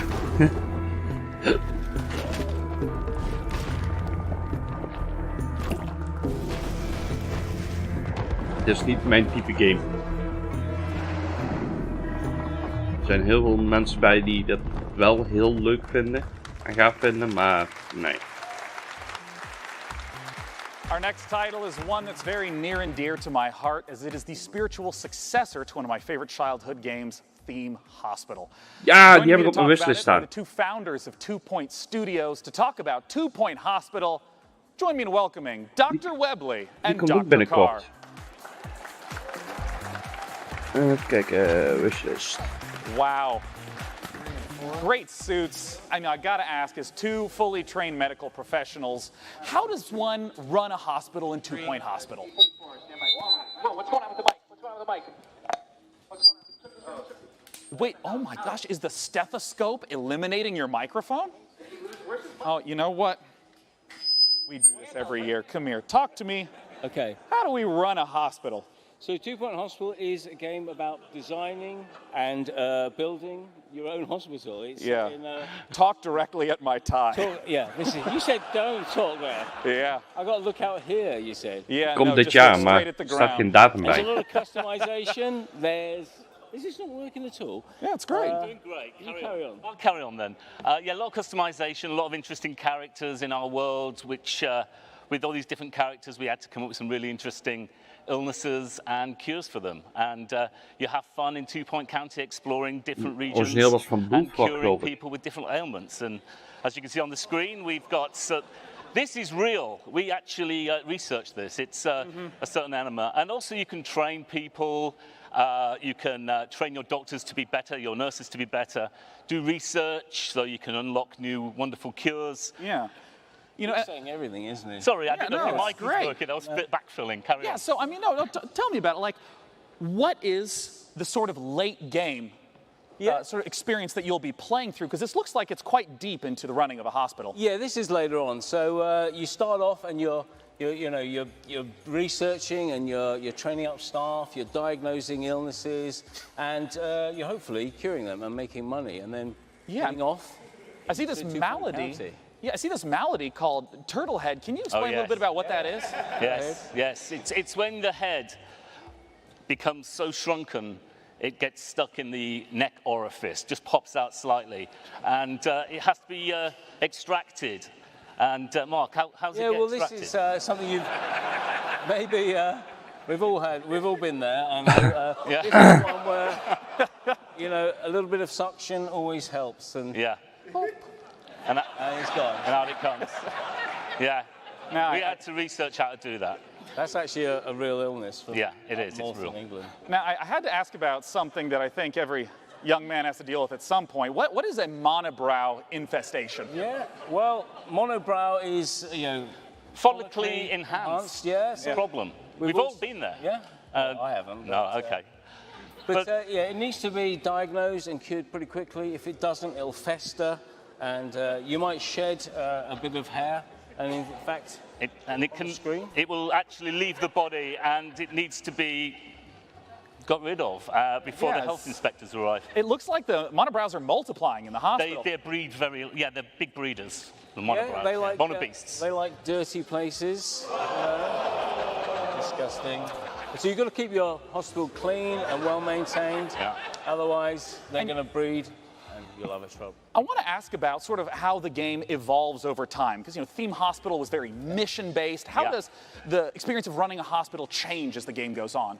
Yeah, so once you've started your first hospital, it's a pretty simple affair, and then you move on through 2 Point County. There's different regions. There's a cold region. There's warm regions with contagious diseases, and there's poor regions, there's rich regions. Yeah. So we've got volcanoes. Yeah, in fact. we've got all sorts of wonderful, weird effects can happen in different parts of the world. So you might struggle to manage your hospital empire because a volcano went off nearby. Yeah, it's about spinning plates, isn't it? You've got everything set up nicely, and then something a curveball's happens. thrown at you. So. Well, I'd love to know more information about when 2 Point Hospital is coming out. Well, we're coming out to fall, and you can check us out by going onto our Steam page and hopefully wish listing. October 4? And we're coming later in the year. We're told to say that. No.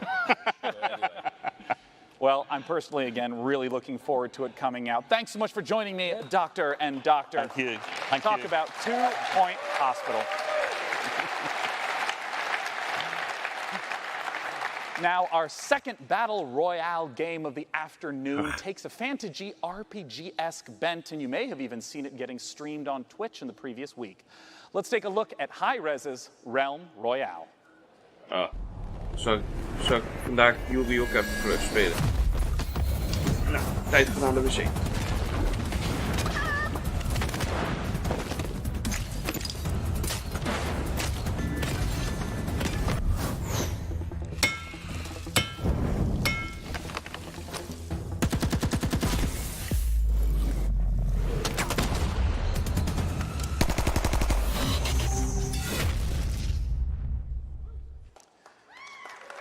Joining me to talk about Realm Royale is the executive producer at Hi-Rez Studios. It's Rory Newbrough, aka Dry Bear. Mr. Dry Bear, what separates Realm Royale from other types of battle royale games in the genre? It's a good question. So before you go up into the air to determine where you land on the map, you'll actually choose from a list of fantasy classes like mage or hunter or assassin and specify a unique play style before you land. How do these different classes work?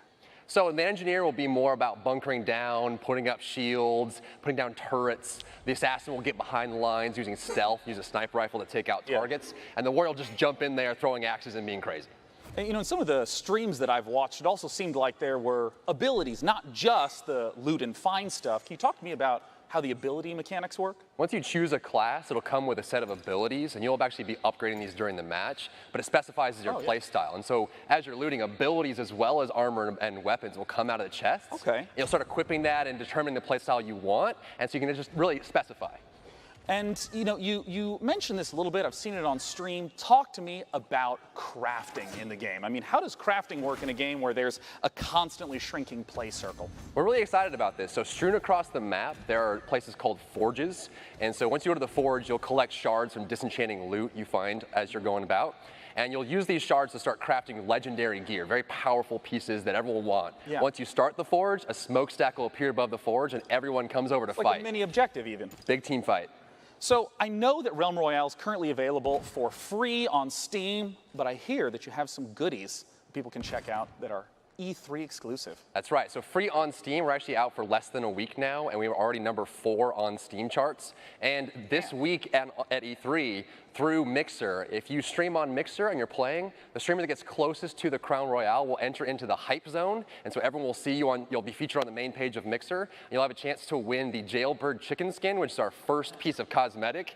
It's a little chicken with like a little jailbird, like prisoner outfit, and just box around. It's hilarious. Yeah, and if you don't know the chicken mechanic, seriously, please look it up right now. Rory, thanks so much for joining me on stage to talk about Realm Royale. Once again, it's for free on Steam right now. Our next game is one that was shown at last year's PC Gaming Show, and Frankie has some updates of what they've been up to. Yes, John, as you may remember, our next game is made by a core team of just 2 people. It's called Ooblets, and it's a farming and creature collecting indie inspired by Pokemon, Harvest Moon, and Animal Crossing. This fresh trailer features a first look at their unique combat system, along with plenty of cute ooblets and environments. Let's take a gander.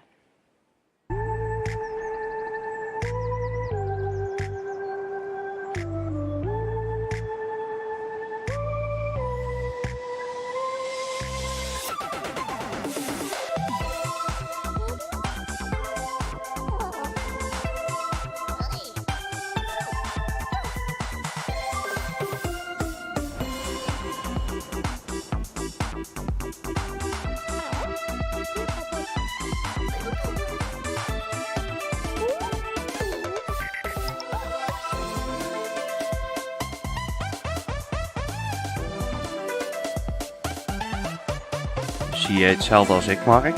Of zit ik aan de drugs in één keer?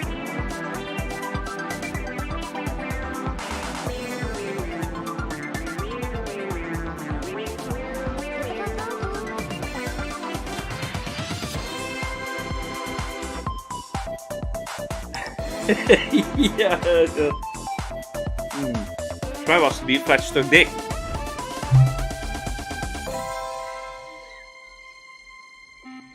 Holy crap. Ik bedoel, ik ben helemaal voor indie games. Daarom doe ik dat ook op maandag indie games spelen, maar...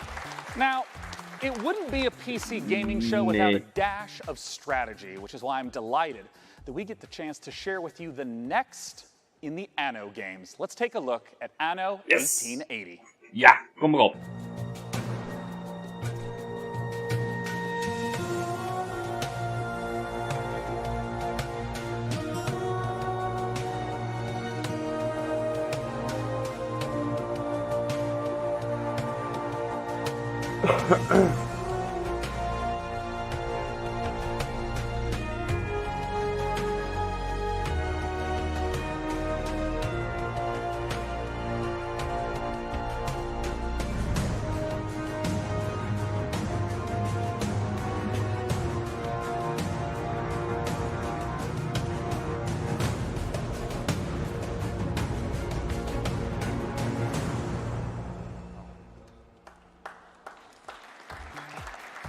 Joining me on the stage to talk about it is the executive producer, Burkhard Rattheiser, and community developer, Bastian Thun.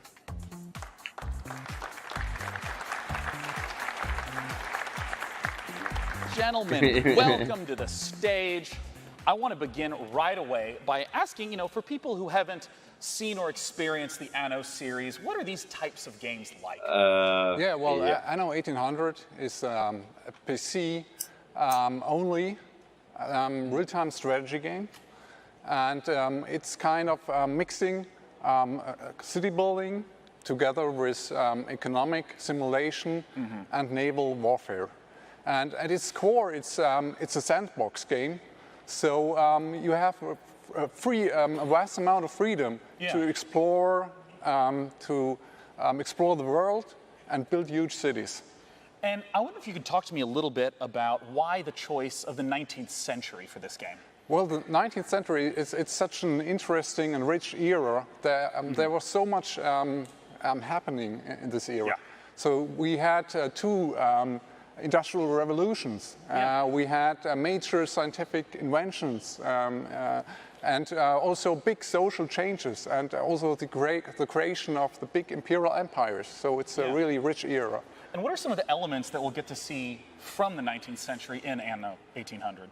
So it's kind of, for the player, it's, basically you start with the first kind of medieval settlements, and then it's a kind of a journey through the 19th century. So it's a kind of, you explore everything that kind of happened in this rich era. And I understand that you have a very unique take on how to work with the community, how to gather feedback. I was wondering if you could talk to me about what is Anno Union. So last year at Gamescom, when we actually revealed the game, we decided on, it's pre-alpha, we revealed the game. We invited the community to basically become a member of our development team. So we launched our Anno Union platform. It's a place where we give constant weekly updates on the current development and invite players to give feedback and basically help us developing the game. Can you give me like an example of exactly how some choices have been steered by the community? So there's a lot of different stuff we did. So like from feedback we got on our blogs and focus playtests where invited players. We got so much great feedback, which had to completely rebalance the mid and late game of the game. Also, we heavily expanded on core features of the game based on feedback. We said like, okay, that really seems to work. Players like that, so okay, let's do it, like improve the quality a little bit even more. Yeah. But they can also vote on actual game content. So we had a big vote for an AI opponent in the game, for a community creation contest where they could create their own island and stuff like this. And I understand that some of this footage that you're sharing right now is pieces that people can go to anno-union.com and vote on right now. Exactly. So just in time for E3, you can go to anno-union.com, check out, we have a vote up where you can vote on one of 5 ships in the game. And that's only the first stage, because in the second stage, we will allow you to design your own ship variant. So the winner of that first vote, then you can hand in your own design nodes, drawings, 3D models, whatever you like. And the winner of that contest will actually make it into the game. Now, where is the website that people can go to again to get the most information right now? Yeah, just check out anno-union.com. That's basically our big community platform, and we want to invite especially strategy gamers, PC players out there to come help us developing the game, sharing feedback. Just check it out. Well, gentlemen, thank you for joining me on stage to talk about Anno 1800. Our next title is the final battle royale of the night, and Frankie, Mooi. is going to be talking about it, and it's a little bit, maybe not what you'd expect. Publisher tinyBuild is known for discovering distinctive indie developers and bringing their quirky ideas to the fore, with Cluster Truck, Speedrunners, and Hello Neighbor among their catalogue of hits. And now I'm delighted to be able to bring you the world-exclusive reveal of a game developed by Galvanic Games in cooperation with Explosion.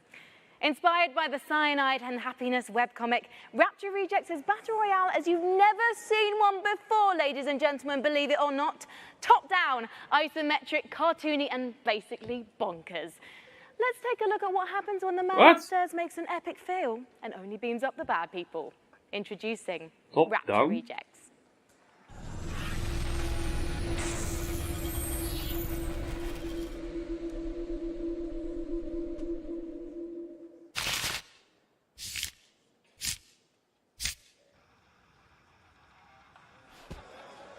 Dear God, every day I strive to be closer to your light. I pray that when Judgment Day, that most holiest of days, comes upon us, when you bring all the good people to heaven, that I may live in eternal glory by your side. Amen.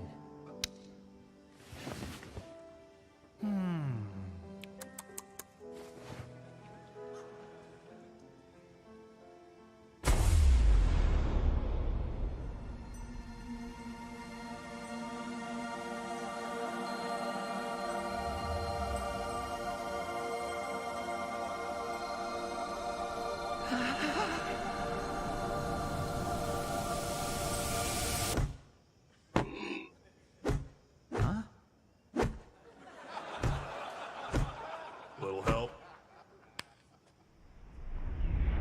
Thanks, brah.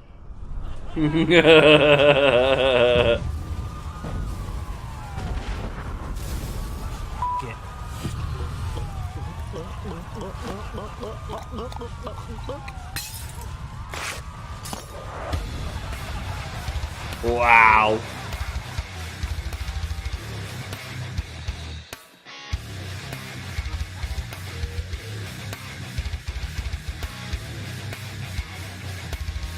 Harold! Get down here this instant!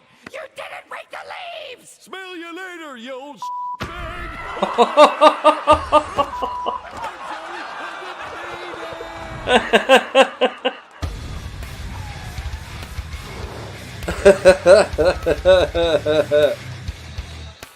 Wauw.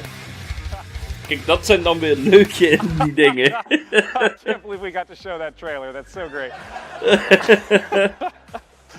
Our final game that we'll be showcasing this evening is from perhaps the most famous stealth action franchise in gaming, the Hitman series. Let's take a look at a brand new trailer from Hitman 2.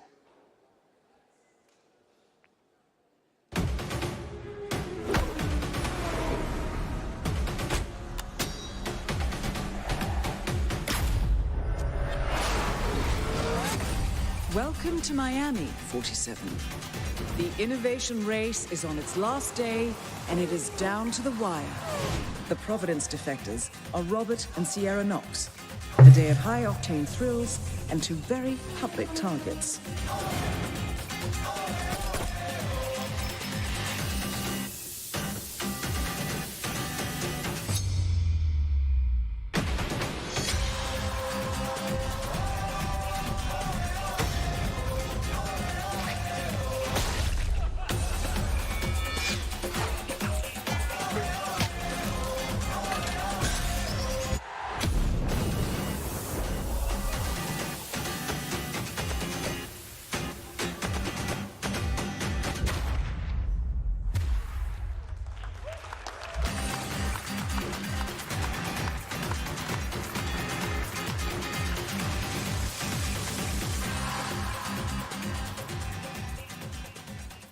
Joining me to talk about Hitman 2 is game director from IO Interactive, Jacob Mickelson. Join me up here, Jacob.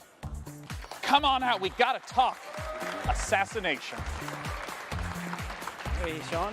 Welcome, Jacob. Ja, Thanks for joining me. einde van het right jaar away, rustig tell met me, games. what is Agent 47 doing in Miami? Well, he's there to pay a visit to Sharon Robert Knox, who are part of the Kronstadt Empire.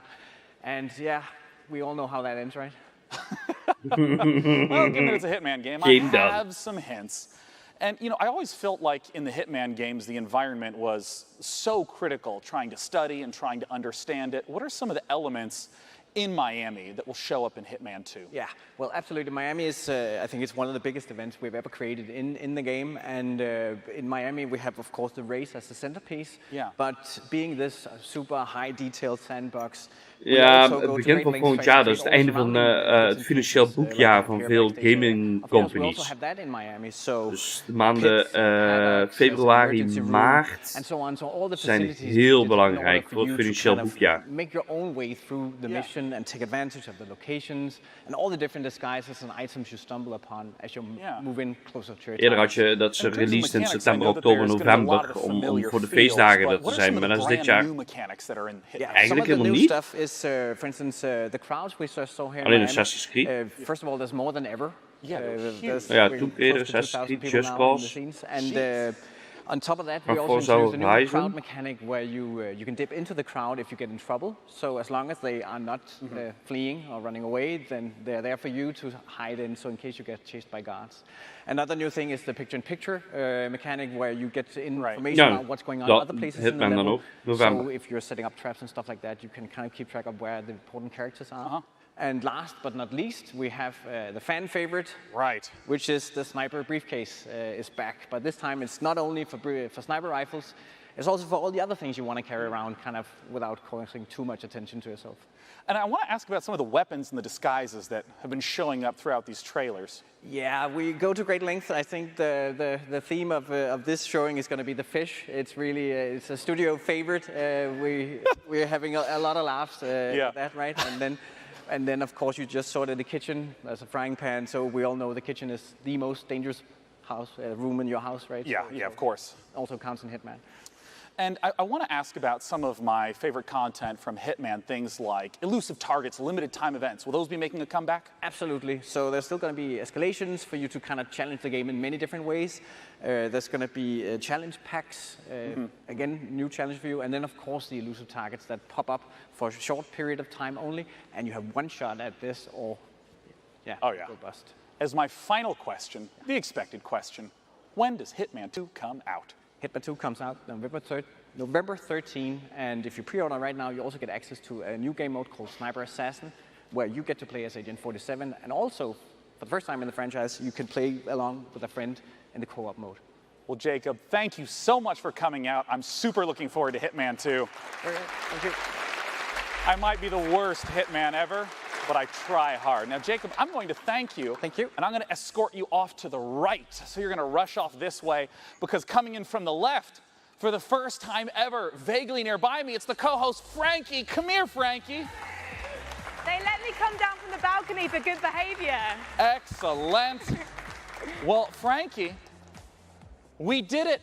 The PC Gaming Show is done. Thank you so much for joining us to host this year. Thanks for having me, guys. Thanks for all of you who came out to the Wiltern and joined us today. It was a blast. Thanks to Twitch chat. I know that everything you said was appropriate and intelligently thought out.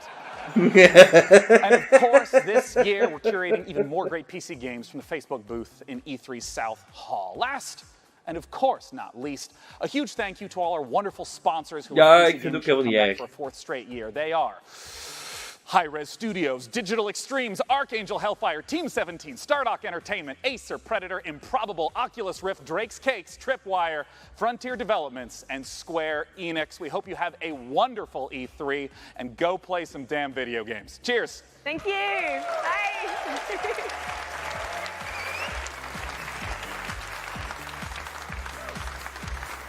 Ik ben er blij mee.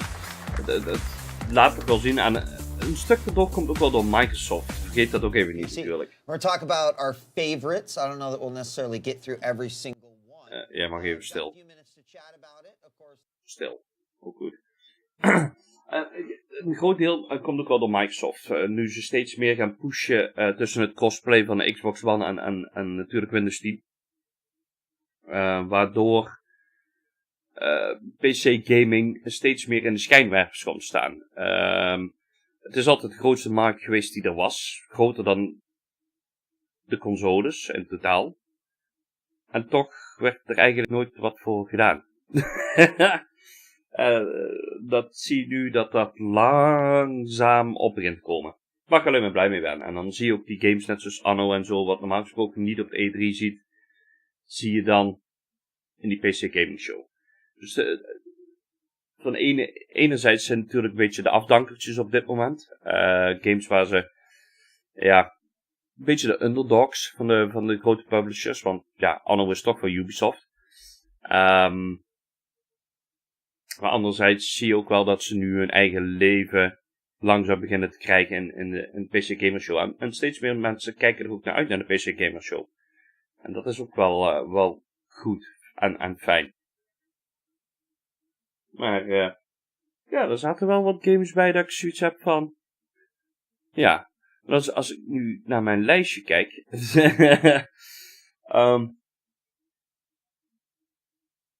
nee, ik kijk het ieder jaar. Als PC-gamer. Nou ja, Xbox heeft nog steeds de meeste titels erop staan. Maar ja, de meeste zijn ook Windows 10, dus... Ja, dat ligt net wat anders. Maar EA, ja, waren er eigenlijk maar 2. Bethesda zijn er 3. Waarvan er 2 niet eens dit jaar komen. Misschien ook niet eens volgend jaar. Square Enix waren er ook met 2. Ubisoft waren er 4. Waarvan er 2 sowieso pas in 2019 komen. Of alle 3 eigenlijk in 2019 komen. Beyond Good and Evil staat nog niet eens een datum voor. Maar dat zal of 2019 of 2020 pas worden. Nee, daarom. Maar als ik dan kijk naar de PC Gaming Show. Deze was sowieso onverwachts. Want die had ik nog niet van gehoord. Deze ook niet. Satisfactory en Maneater. Die lijken me allebei heel leuk. Sowieso hou ik van Factorio. Nou ja, Anno wist al dat die ging komen. Two Point Hospital had ik al op mijn wishlist staan. Deze 2 die wil ik me wel bekijken. En deze die was inderdaad nieuw. Sowieso omdat die van Overkill is. 4-player co-op verwacht ik. Walking Dead shooter van de PD Makers. Die ga ik in ieder geval in de gaten houden. Ik wil wel nog wat fatsoenlijke gameplay zien. Maar dat is wel eentje die ik alvast op mijn lijstje zet. Maar ja, ik denk dat ik op mijn stream ga stoppen en nog eventjes achterover hangen. En dan dadelijk om 3 uur de Sony Conference. Waar kijk jij naar uit, Mark, van de PC Gaming Show?